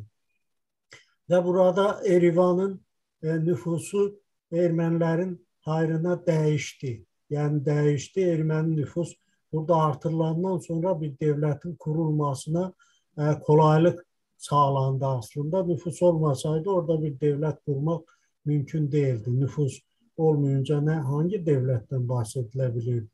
Yani kayıtlar var. Bunların birçoğu Fransa'ya gitmiş, birçoğu Amerika'ya gitmiş. Hangi gemiyle gitmiş, hangi araçla gitmiş, onlar da hepsi araştırılmış, ortaya konulmuştur. Ermeniler öldürülmüş mü? Evet. Bunu biz diyemeyiz ki öldürülmemiş. Evet. Yollarda, kafilelerde onlara karşı baskınlar da olmuş. Onları yağmalamak işleri de olmuştur, öldürülmüştür. Ama bu devlet seviyesinde olmamıştır. Devlet bu işi yapmamıştır. Aksine devlet onları korumadıklarına göre Divani Harbi Örf mahkemeleri kurmuş ve bazı Osmanlı görevlilerini yargılanmış. Hatta asılanlar da olmuş biliyorsunuz. Yani bu gerçeği dünya bilmelidir ve bu işte ben kendimizi kınıyorum bazı hallerde ki biz bunları dünyaya ulaştırmak ve propaganda işinde biraz zayıf kalıyoruz. Çünkü Ermeniler bizi önlemişler. Zamanında yani saçma sapan kitaplar yazarak yani doğru olmayan diyetlerini ortaya koyarak bunu etmişler. Ama şimdi yine de geç değil. Yani bu mesele ciddi bir konudur. Ermeniler biliyorsunuz bu konuda üzerimize geliyorlar. Yani ne kadar deseler ki bu ideolojiden vazgeçeceğiz, Ermeni soykırımı dedikleri o ideolojiden vazgeçeceğiz.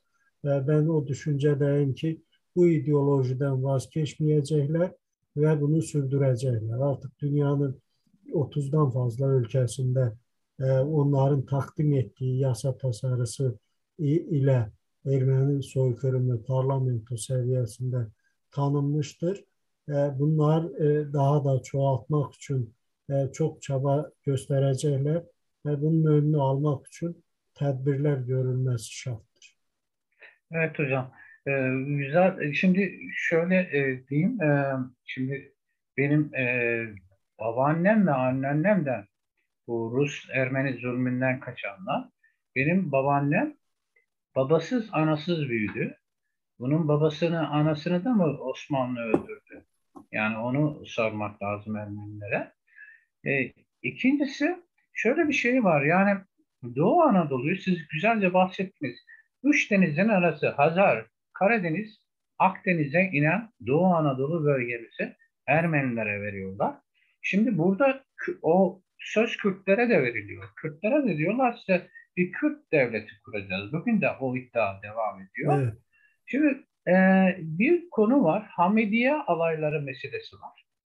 Bugün siyasilerimizden Ahmet Türk'ün de dedesinin sanırım dedesinin başında olduğu, belki yanlış olabilir ama benim hatırladığım Ahmet Türk'ün e, dedesinin başında bulduğu Hamidiye alayları kuruluyor ve o dönemde Kürtler doğuda yaşayan Kürtler, daha doğrusu Kürtler demeyeyim de zaten o dönemde çok eşkıya var. Yani Kürt Evet, eşkıyalar var. evet, O dağlarda yaşayan. O eşkıyalar, Kürtler neyse bu giden kafilelere saldırıyorlar. Yani öldürüyorlar, işte soyuyorlar, bir takım şeyler yapılıyor.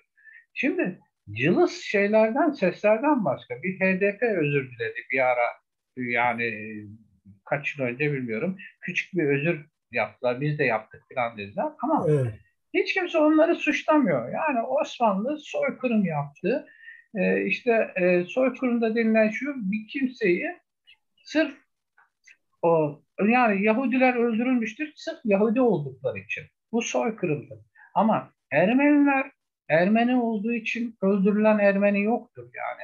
Devletin evet, böyle bir evet. politikası yoktur. Yani O yüzden, Oktay Bey, eğer Osmanlı Devleti'nin öyle bir fikri olsaydı, yani diyelim ki Doğu Anadolu'da, Erzurum'da yaşayan Ermeni öldürme isteseydi, onu niye götürüp Suriye'de evet, öldürsün ki?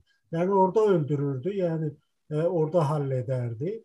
Yani çok saçma sapan, yani çok şey olan, yani doğru olmayan bazı şeyler ortaya atıyorlar Ermeniler. Biliyorsunuz o yasa tasarısının içerisine de koydukları belgeler tırnak içerisinde. O belgeler de yani tarihi gerçekleri yansıtmıyor. Yani onların koydukları nedir? Morgenthau'nun hatıralarıdır. İstanbul'da Morgenthau Amerika Birleşik Devletleri'nin büyükelçisi olmuş. İstanbul dışına çıkmamış. Onun katibi Aram Andonyan kitap yazmış. Güya ki bu şahidi olmuş, gitmiş. O bölgelerde Ermenilerin öldürüldüğünü görmüş. Diyelim bir Franz Werfel'in bir kitabı var. Musa Dağı'nda 40 gün adlı bir kitap var. Onu koyuyorlar. İngilizlerin mavi kitap dedikleri bir propaganda kitabı var. O kitapta da yani rakibe karşı yani bazı şeyler yazdıkları kitaptır. Yani böyle yani hatıralardan falandan ibaret bir yasa tasarısı hazırlıyorlar, takdim ediyorlar ve kabul edilen o yasa tasarı parlamentolarda hepsi siyasidir. Yani gerçeği yansıtmayan bir şeydir. Yani tarihte olanların gerçek yüzü değildir. Eğer böyle yaklaşılsa o zaman soykırımcı Ermenilerin kendisi çıkar. Yani aslında böyle bir girişimler var. Haklı olarak Türkiye'nin Cumhurbaşkanı kaç yıldır arşiv komisyonu kurulmasını talep ediyor. Yani böyle bir komisyon, bağımsız bir komisyon kurulsa, Ermeniler de orada iştirak etse bütün gerçekler ortaya çıkar. Türkiye arşivlerini aşmış. Azerbaycan arşivleri de herkesin yüzüne açıktır. Ama Ermenistan buna yaklaşmıyor. Rusya arşivlerinde de çok belgeler var. Ben de o belgelerin bazılarını inceledim. Bu konularla ilgili bizi haksız çıkaran, yani bir soykırım yapan bir devlet olarak her zaman hiçbir yerde böyle kanıtlar yoktur. Biz bundan hem de korkmamalıyız ve bunu açık şekilde dile getirip Ermenilerin soykırımcı olduğunu ortaya koyan delilleri tercüme etmeliyiz önce. Ben bu düşüncedeyim ki yani başka dillere tercüme edip bu propaganda tarafıdır. Ama siyasi tarafları da var. Ermenistan'ın şimdiki durumunda Ermenistan'a bazı şeyleri kabul ettirme yolları. O ideolojiden vazgeçilmesi için bizim elimizde önemli vasıtalar da yok değildir. Yani ben bu düşüncede. evet. Vedat Bey'in sorusu var. Osmanlı Devleti bugünkü Lübnan'ı kontrol eden Fransızlara tehcir edilen Ermeniler 50 bin civarındaydı diyor. Fransızlar ise gelen bu insanların korunması ve beslenmesinden hiç başarılı olmamış. Bu nüfusun yarısı sıtma ve diğer hastalık beslenmeme nedeniyle yok olmuştur. Sadece burada 25 bin insan Fransız sorumluluğunda yok olmuştur. Sizin görüşünüzü soruyorum. Evet, doğru. Evet, doğru, çok doğru. Yani o zaman savaş haliydi. Savaş gidiyordu. Savaş zamanında hastalıklar vardı. O dönemde de böyle hastalıklar çok geniş yayılmıştı. Yalnız Ermeniler değil, bütün halklar o zaman 2 milyonun üzerinde insanın hastalıklardan ölmesi gerçeği var. Yani Fransızlar onları bazılarını yani eli silah tutanlarını bir lejyon kurdu. Biliyorsunuz bir Ermeni lejyonu kurdu. 1918'de hatta savaştan sonra da bir lejyon kurdu. Türkiye'nin güneyinde yani önce onu Kıbrıs'ta kurdular. Sonra Türkiye'nin güneyinde İskenderun, Hatay falan civarlarında Maraş'a kadar arazileri Ermenilerin eliyle işgal ettiler. Bu da bir tarihi gerçektir. Yani bir Ermeni lejyonu vardı. O Ermeni lejyonu sayısı Ermenilerin o lejyonun terkibinde sayısı 25 binden çoktu. Yani böyle gerçekler var. Yani hastalıklardan çok sayıda insanlar ölmüştür. Yani Ermenilerin de bir kısmı göç ettirilen Ermenilerin de bir kısmı bu hastalıklardan ölmüştür. Bu gerçektir. Yani böyle belgeler de vardır. Yani tarihi belgelerde bunu tasdik ediyor. Evet, bir de ortada bırakıp Antep'te olduğu gibi kaçtılar. Yani getirdikleri Fransızları Evet, ortada bırakıp evet, kaçtılar. Ee, evet. Şimdi Murat Çivik kendisi sormuş sanırım. Mıgırdıçan raporu Kürtleşen Ermenilerden bahseder. Mıgırdıçan raporu konusunda görüşünüz var mı hocam? Kürtleşen Ermeniler. Mıkırtıçyan raporu deyince Bu raporda Kürtleşen Ermenilerden bahsediyor. evet, Yani evet. Kürtleşen Ermeniler, Müslümanlaşan Ermenilerle ilgili çeşitli görüşler var. Bunlar da vardı. Yani olmamış değildir. Ama diyelim ki bizim saygıdeğer Ermeni Müslümanlığı kabul etmiştir. Yani Kürtleşmiştir, yani Alevileşmiştir. Bu rakam biraz abartılı sayıyorum. Yani çok da yani o kadar Ermeni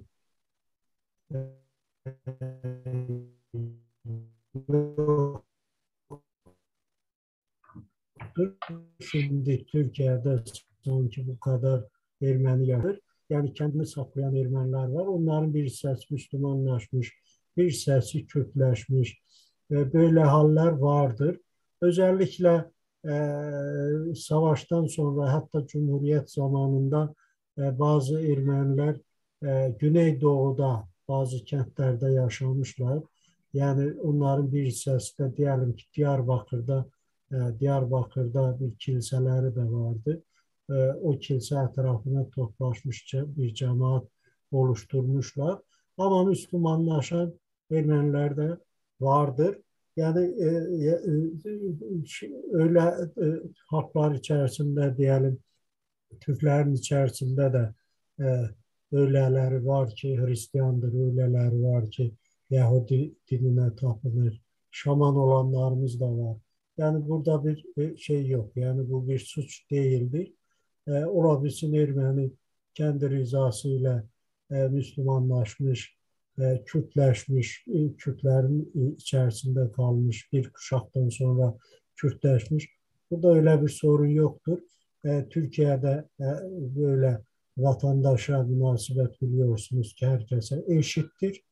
Yani o Kürt de olabilir, Ermeni de olabilir, yani Alevi de olabilir. Fark etmez. Böyle Ermeniler ama vardır. Azerbaycan'da da vardır. Yani Azerbaycan'da da yani yaşayan Bakü şehrinde 30 bine yakın Ermeninin yaşadığı bilinmektedir. Öyle bir sorun olmaz. Onlar da Azerbaycan vatandaşlarıdır. Diyelim ki işgaldan e, azad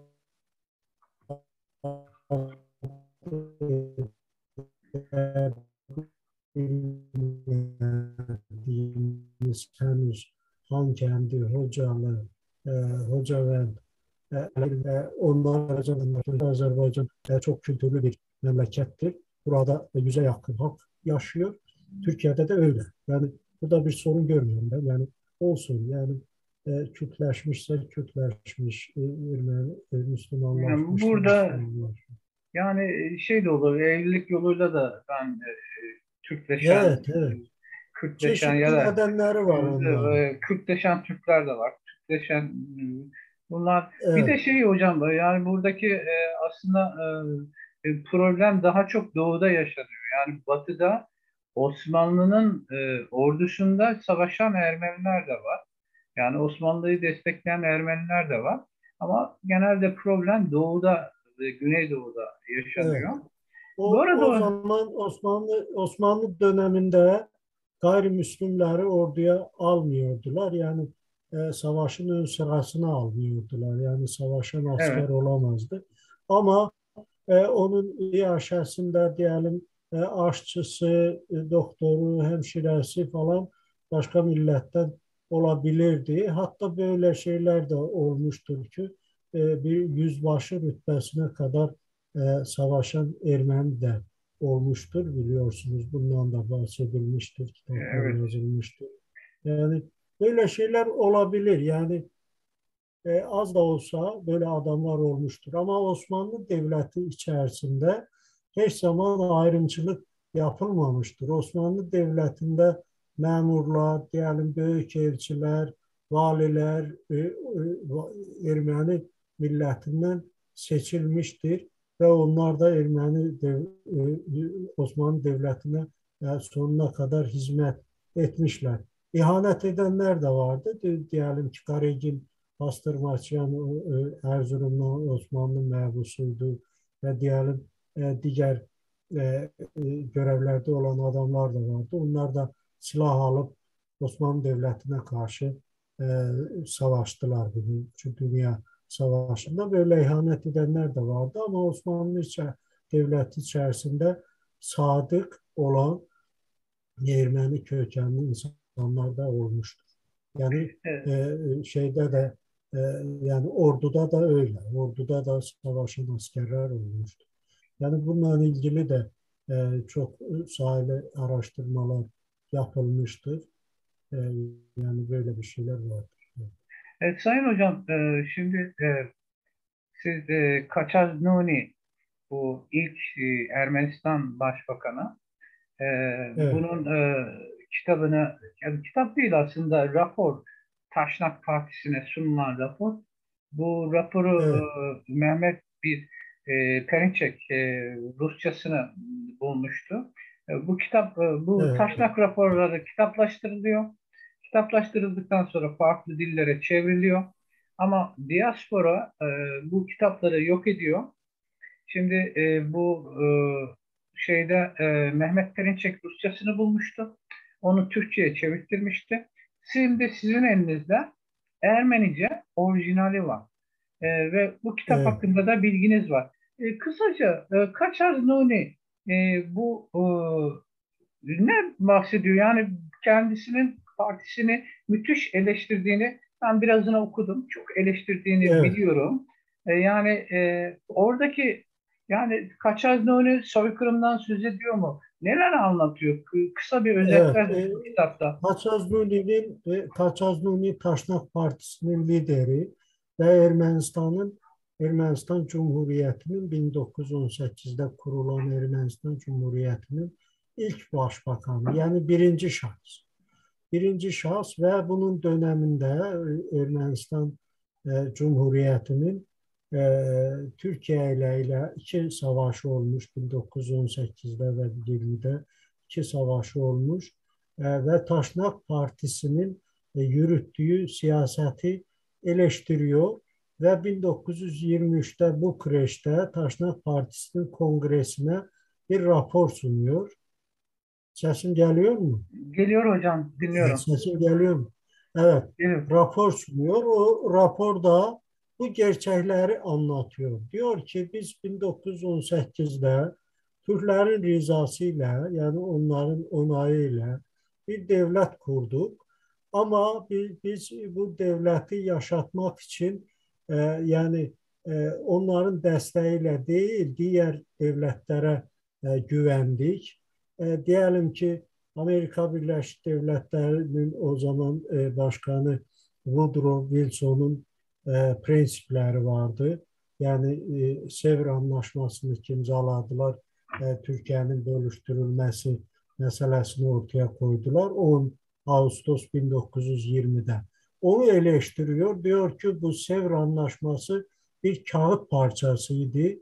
Biz buna kandırıldık. Kandırıldık, Türklere savaş açtık.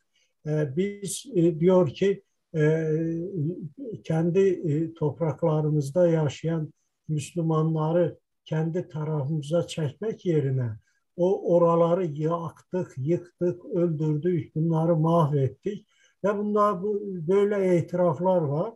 Ve ben onu böyle bir film, belgesel çekildi. Kaçaz Nuni'nin o fikirlerini Ermenice seslendirdim o belgeselde. Ve bunlardan bahsediyor. Önemli itiraflar var. Yani Türkiye ile ilişkiler açısından önemli itiraflardı. O diyor ki biz Ruslara güvendik ki Ruslar bizi koruyacak, bizim devletimizi koruyacak ama onlar bize hiçbir şey vermediler. Biz en önemlisi de Türklerle ilgili fikirlerdi ve kendilerini eleştiriyor o kitabında. E, Yani böyle eleştiriler var. Yani Ermenistan devletinin yaşamayacağını ve bundan sonra eğer Türklerle, Azerbaycanla ilişkileri normal hale getirmeseler bu devletin sonu geleceğini söylüyor. Ve o zaman da artık böyle tehlike vardı. 1920'de e, Ermeniler Türkiye'ye bir savaş açtılar ve Kazım Karabekir Paşa'nın 11. Kol Ordusu Türkiye Büyük Millet Meclisi hükümetinden yetki alarak önce Erzurum'u, Sarıkamış'ı, Kars'ı işgalden kurtardı. Gümrüğe kadar geldi. Gümrüğde Ermeniler bir teslim anlaşması imzaladılar ve Ermənistan devletinin sonu yaklaşıyordu ki artık Sovyet birlikleri o zaman Rusya'dan Sovyet birlikleri Ermenistan'a girdiler ve Ermenistan'ı Sovyetleştirdiler. Bu da böyle bitti. Aslında Ermenistan devleti bir yapay bir devletti. Arazisi de 1918'de kurularken 9.000 kilometre kare araziydi. O arazide bir devlet yaşayamazdı. Hiçbir perspektifi olamazdı. O yüzden Ermeniler Türkiye'den toprak istediler. Kars'ı, Ardahan'ı ve diğer oraya yakın arazileri, Batum'u hatta Türkiye'ye ve Ermenistan'a verilmesini istediler. Ama onların bu teklifi geri çevrildi tabii ki. Sonra bunu savaşla almak istediler. 1920'de dediğimiz gibi Türkiye'ye karşı bir savaş açtılar. Kaçazduni de bunları eleştiriyor. Yani biz devleti tehlikeye soktuk. Biz Türklerle iyi ilişkiler kurmak yerine onlara karşı savaş açtık. Bizim gözümüzü Sevr Anlaşması kör etti ve biz düşündük ki batılı ülkeler o toprakları, Doğu Anadolu topraklarını alıp bize verecekler. Ama bunların hiçbiri olmadı ve olmayacaktı da. Yani böyle bir itiraflardır sadece. Evet. Hocam son olarak bu e, çok yakın bir zamanda yani Kocaeli'de bir katliam yaşandı ve Evet. burada yani sırf Türk oldukları için öldürüldü. Çünkü içlerinde çocuklar vardı, yaşlılar vardı. Yani savaşacak kadınlar vardı. Savaşacak durumda olmayan insanlardı birçoğu. Bu şu demektir, yani katliamdan öte bir küçük bir soykırımdır. Yani Gerçekten. Evet. Çünkü Evet, siz gerçek soykırımdır. Evet. evet, ve orada çünkü siz savunmasız ve sırf Türk olduğu için o kişileri öldürüyorsunuz. Sırf Türk oldukları için. Yani başka bir nedeni yok. Bir de bununla bağlantılı olarak bu Karabağ meselesi ve günümüzdeki durum. Bir de şunu son olarak o bağlamda e, Türkiye ile Ermenistan'ın bu sınırlaşma meselesi doğru mu? Evet. Yani Evet. normalleşme Evet. hala bunlar Önce ben söz, Hocalı ile evet, ilgili buyurun. mesele değineyim. Biliyorsunuz o zaman Sovyetler Birliği çökünce Ermeniler Azerbaycan'a karşı bir bayrak açtılar ve Dağlık Karabağ'ı ayırmak girişimleri yani bir bölücülük girişimleri başladı. E, ve henüz Sovyet zamanında yani belliydi ki Ermeniler bu bölgede yani rahat durmayacaklar ve bu bölgenin Ermenistan'a birleştirilmesi kararı da çıkarıldı. Henüz Sovyet zamanında böyle bir karar da çıkarıldı. Tabii ki Azerbaycan buna tepki verecekti. Azerbaycan da bağımsız değildi o zaman. Ermenistan da bağımsız değildi. Ve bir çatışmanın ortasına gidiyor. Ermenilerin Sovyetlerin desteklədiyi bir orduları vardı. Orada bir 366. alay, Rus alayı vardı Dağlıq Qarabağda. Ermənilər onu kullandılar ve Azerbaycan Türklerinin o bölgelerden kovulup çıkarılması, öldürülmesi faaliyetleri başladı. Artık 91 yılında Ermenistan da Azerbaycan da bağımsızlığını kazananda artık savaş içerisindeydiler. Ve Hocalı'da biliyorsunuz Dağlık Karabağ'ın merkez kısmında Hankendi ve Ağdam'a yakın bölgede bir kasabaydı. Azerbaycan Sovyet zamanında oranın yeniden kurulması, yeniden inşası için birçok faaliyetler göstermişti. Orada Azerbaycan Türkleri hatta Ahıska Türkleri Fergane'den kovulmuş, Özbekistan'dan gelmiş, facia yaşamış insanların da oraya köçürülüp yaşaması için şərait yaratmıştı ve burada yaşıyordular ve Ermeni düşünce sistemi ırkçı bir sistemdir. Türk düşmanlığı var. Nerede olur olsun. Yani bu ideoloji devam ediyor. Şimdi de devam ediyor. Yani bir faşist ideolojisidir aslında. Onların benim bir Ermeni faşizmi kitabı var. Yani Hitler'in yeni nizam anlayışıyla Ermenilerin Çexakron dedikleri anlayış aynıdır. Yani onlar da senden olmayan insanlara öldür, yani onu mahvet, fiziki cihetten ortadan kaldır diye bir öğreti üretmişler.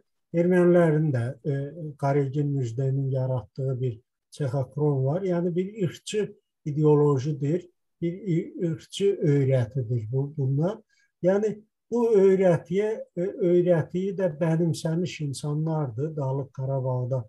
Yani o işin başında olan adamlar da bu diyelim tırnak içinde mücadele veren insanların da hepsi öyleydi. Bir Türk düşmanlığı vardı ve onlar e, yalnız siz doğru dediniz. Türk olduğuna göre bu kasabanı yerle yeksan elediler 1993 Şubat ayının 26'sında 25'inden 26'sına geçen gece. Onu da ben size söyleyeyim ki o gün Andranik Ozanyan'ın e, Ermeni çete reisi Birinci Dünya Savaşı'nda da Türkiye karşı bir birliğin başında olmuş. Sonra da sayısız hesapsız katliamlar yapmış bir celladın doğum günüdür.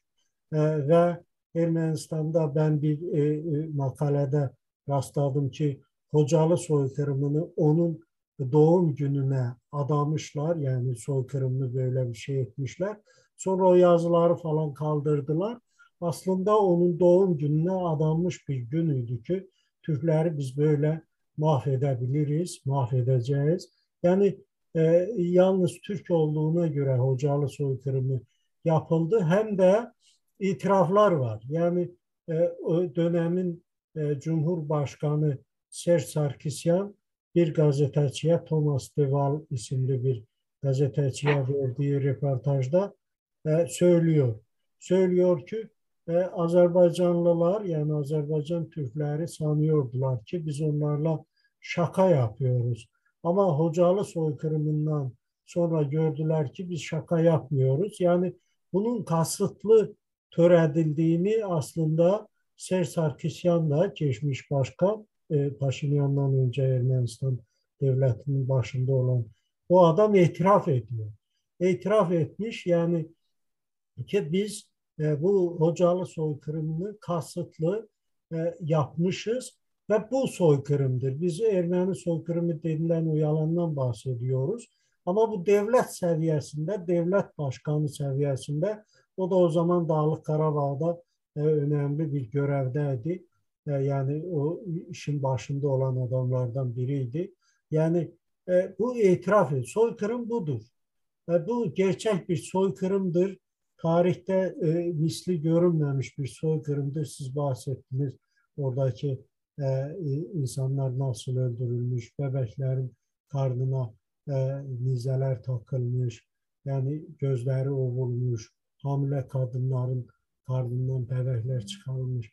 Her türlü vahşeti törətmişler ve göstermek istemişler ki Azerbaycan Türkleri korksunlar, çekinsinler ve Ermenilerin her şeyi yapacağına inansınlar. Yani Dağlık Qarabağ'dan vazgeçsinler. Ama biz Dağlık Qarabağ'dan bu 30 sene içerisinde her zaman vazgeçmedik ve Dağlık Qarabağ'ın bir gün geri alınması için hazırlıklar yapıldı.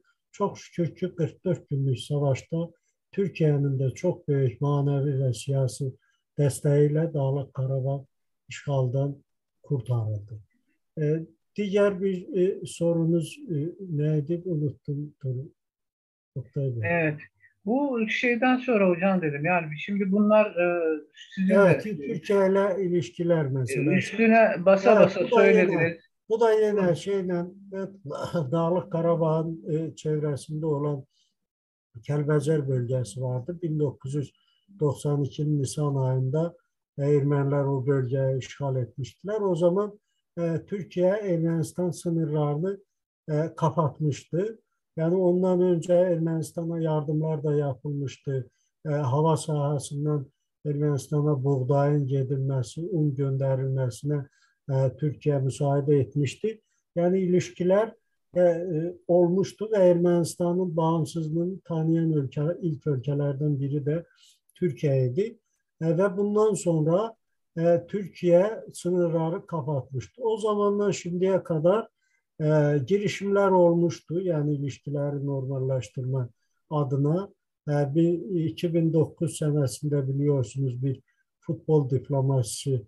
başladı ve bu yani Zürih'te bir iki protokol imzalandı. Protokolün biri sınırların açılmasıyla ilgiliydi. Bir diğeri de diplomatik ilişkilerin normalleşmesiyle ilgiliydi. Ama Ermenistan bunları kabul edemezdi. İmza atsa da onun onaylanması parlamentte de yine onaylatabilirdi. Oy çoğunluğundan onaylatabilirdi. Ama Ermenistan anayasası vardı. Ben o zamanlar da her zaman söyledim ki Ermenistan bunu rafa kaldıracak, bundan çekinecek. Çünkü Ermənistan bağımsızlık bildirgesini yayınlarken 1991'de ve Türkiye'nin Doğu Anadolu'da 7 vilayetine iddia ortaya koymuştu ki yani bu araziler Ermenistan'a aittir. O arazilerde biliyorsunuz Doğu Anadolu'nun o zaman 7 vilayet ise şimdi 14 vilayet yapıyor. Çünkü o vilayetler diyelim Kars vilayeti sonra e, ayrıldı, Ardahan ayrıldı, Iğdır ayrıldı, ayrı iller oldular falan. Yani diyelim ki Türkiye'nin 14 vilayetine iddia ortaya koymuştur. Daha sonra Ermenistan Anayasası 95 senesinde kabul edilirken bu yenilendi. Yani oradan Türkiye'ye karşı toprak iddiaları aradan götürülmedi. Yine de kaldı. Eğer parlamento onaylasaydı anayasaya bu aykırı olacaktı ve anayasa kabul edemezdi. Çeşitli bahaneler getirdi Ermənistan. Türkiye'den bazı şeyleri talep etmeye başladı. Bu ortadan kalktı. Şimdi onlar yine de söz konusudur. Yine de diyelim Ermənistan diyor ki hiçbir şart kabul etmeden Türkiye Ermənistan'dan ilişkileri kurmak kararını versin. Ama bu şart irəli sürsen de sürmesen de senin anayasanda bunlar yazılmıştır. Sen bunları kaldırmamışsınsa bu öz özlüğünde yine şart olarak ortaya çıkacaktır. Ve Ermənistan anayasasını değiştirmek zorundadır. Yoksa bu görüşmelerin artık temsilciler de var biliyorsunuz. Hem Türkiye'den hem Ermenistan'dan bununla ilgili temsilciler var ve ilk görüşmeler de Moskova'da yapıldı. Bu görüşmeler devam edecek. Ermenistan'da da artık Anayasa Komisyonu da yaratılmış. Anayasada bazı değişmeler yani yapılması için, değişiklikler yapılması için kararlı görünürler.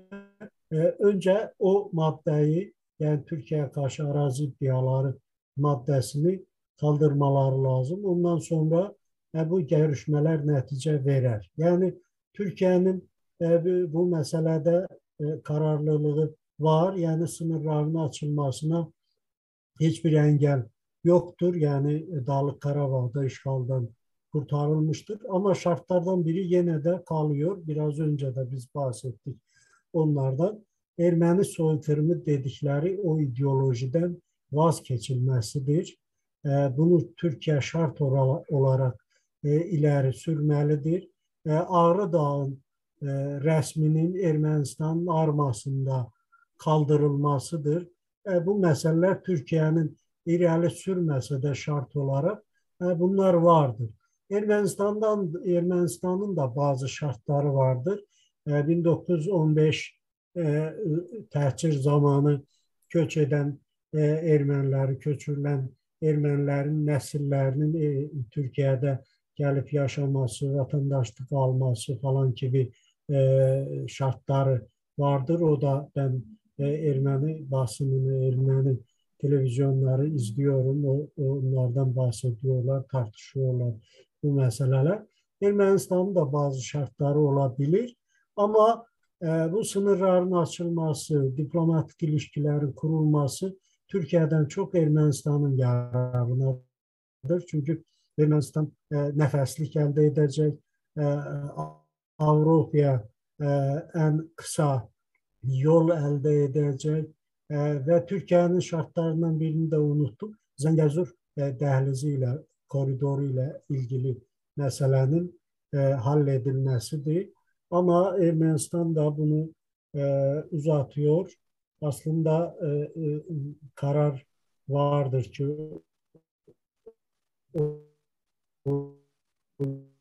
yolun açılması, oradan bir demir yolunun geçmesi, koridorun açılması konusu gündemdedir. Türkiye ile Ermenistan arasında bu temasların hem de aynı zamanda Azerbaycanla Ermenistan arasında bir barışın olmasını getirip çıkaracağını ümitliyim. Ben yani Azerbaycan'dan da Ermenistan arasında sorunlar var. Onlar da Azerbaycan toprak bütünlüğünü tanımamak gibi bir tavır sergiliyorlar. Gerekçe de Dağlık Karabağ'dır. Dağlık Karabağ işgalden kurtarılmamış hissesine hangisi statü almak istiyorlar. Uluslararası teşkilatı AGİK'in Minsk grubunu buraya davet etmek istiyorlar ki gelsin bu sorunları yine de beynelmilelleştirsinler. Yani dünyanın gündemine çıkarsınlar. Yani böyle konular var. Bu görüşmeler devam edecek. Böyle kısa müddette bir sonuç alınacağına inanmıyorum. Evet, güzel söyledin. Çünkü yani savaş sebebi olan nasıl 1991'de biz nasıl tanımışız? Utanç verici bir şey. İkinci utanç verici olayı da bu maçta yaşadık. Azerbaycan bayraklarını açamadı hiç kimse. Azerbaycan bayrakları toplatıldı. Bu da Türkiye'nin Evet. hanesine utanç olarak yazıldı hocam. E, Ben de doğru olmadığını düşünüyorum. Yani bu iddialar, soykırım meselesi halletmeden hiçbir şeyi çözemeyiz. Burada ben son olarak bu konuda Ermeni iddialarına karşı en çok savaşan Şükrü Server Aya'nın ölümünün 3. yılında saygıyla anıyorum. Ön Türk Akademisi adına. E, Hocam, Allah rahmet eylesin. e, sonuna geldik. Sorularımız da bitti. Son Yok sözlerinizi... bize Erivan Türk Cumhuriyeti'ni Evet, evet konuşmadık. hocam. Ondan dolayı. Ervan, sizin sanal Evet, cumhuriyetiniz var. Özür dilerim. Sanal, evet. bu cumhuriyet Yani nereden bu çıktı? Evet, aslında ben onu da söylüyorum ki Ermeniler Batı Ermenistan Cumhuriyeti'ni çoktan ilan etmişler. Yani Paris merkezli, Sevr merkezli, aslında Sevr'dedir onların baş ikametgahı. Yani böyle bir cumhuriyeti ilan etmişler. Türkiye'nin dediğimiz bu arazilerinde bir Batı Ermenistan devleti kurmuşlar. Meclisleri de var, ne bileyim bakanlıkta, başbakan da var, cumhurbaşkanı da var. Ve 2004 yılında onlar kongre yaptılar. Son kongrelerini de o tesis kongresiydi, yeniden yaptılar. Aslında 1920'lerden böyle bir görüş vardı. 2018'de de yeniden bir parlamento seçimleri yaptılar. Ve böyle bir cumhuriyetleri var. Ve buna alternatif demeyelim de ama bizimki daha farklıdır. Yani bu alternatif değil. Onların yani hakkı yoktur aslında. Orada bir Ermeni devlet olmamış ki onu yeniden berpa etsinler.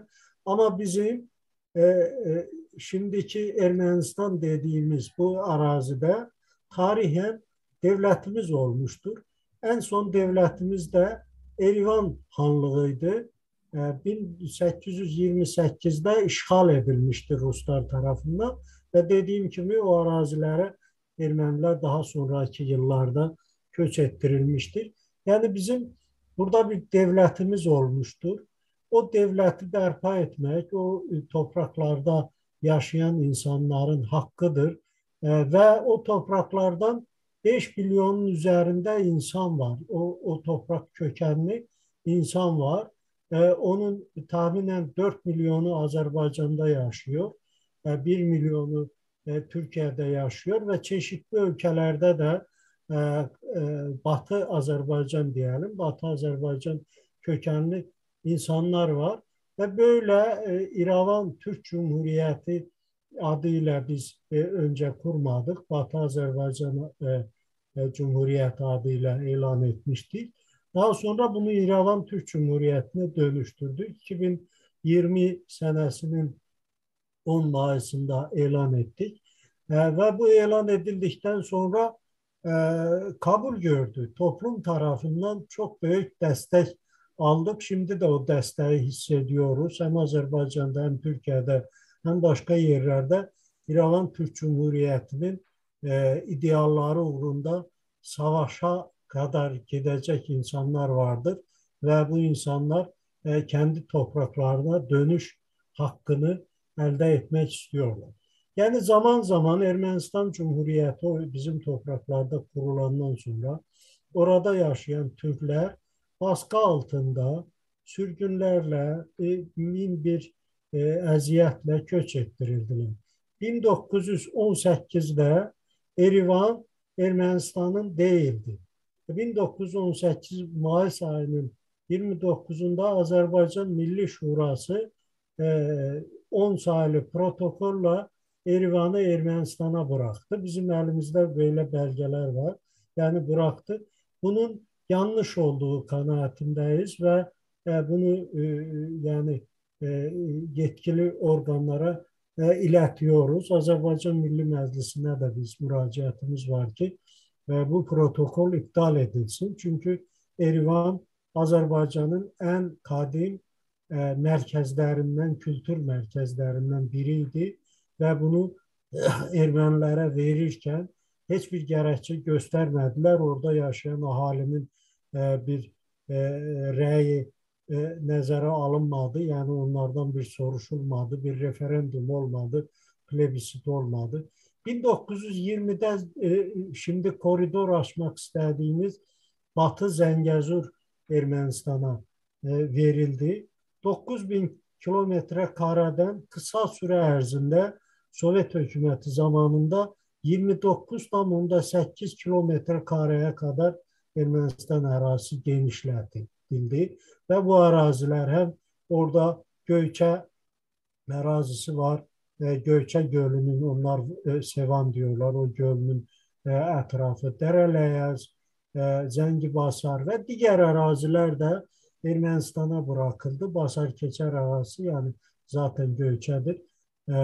Bu ərazilər Ermənistana bırakıldı ve bunların kanunsuz verildiği, yasal olmadığı görüşündeyiz ve bu mücadeleleri uluslararası camiada sürdürmekteyiz. 1947 yılında Stalin'in imzasıyla bir ferman imzalandı.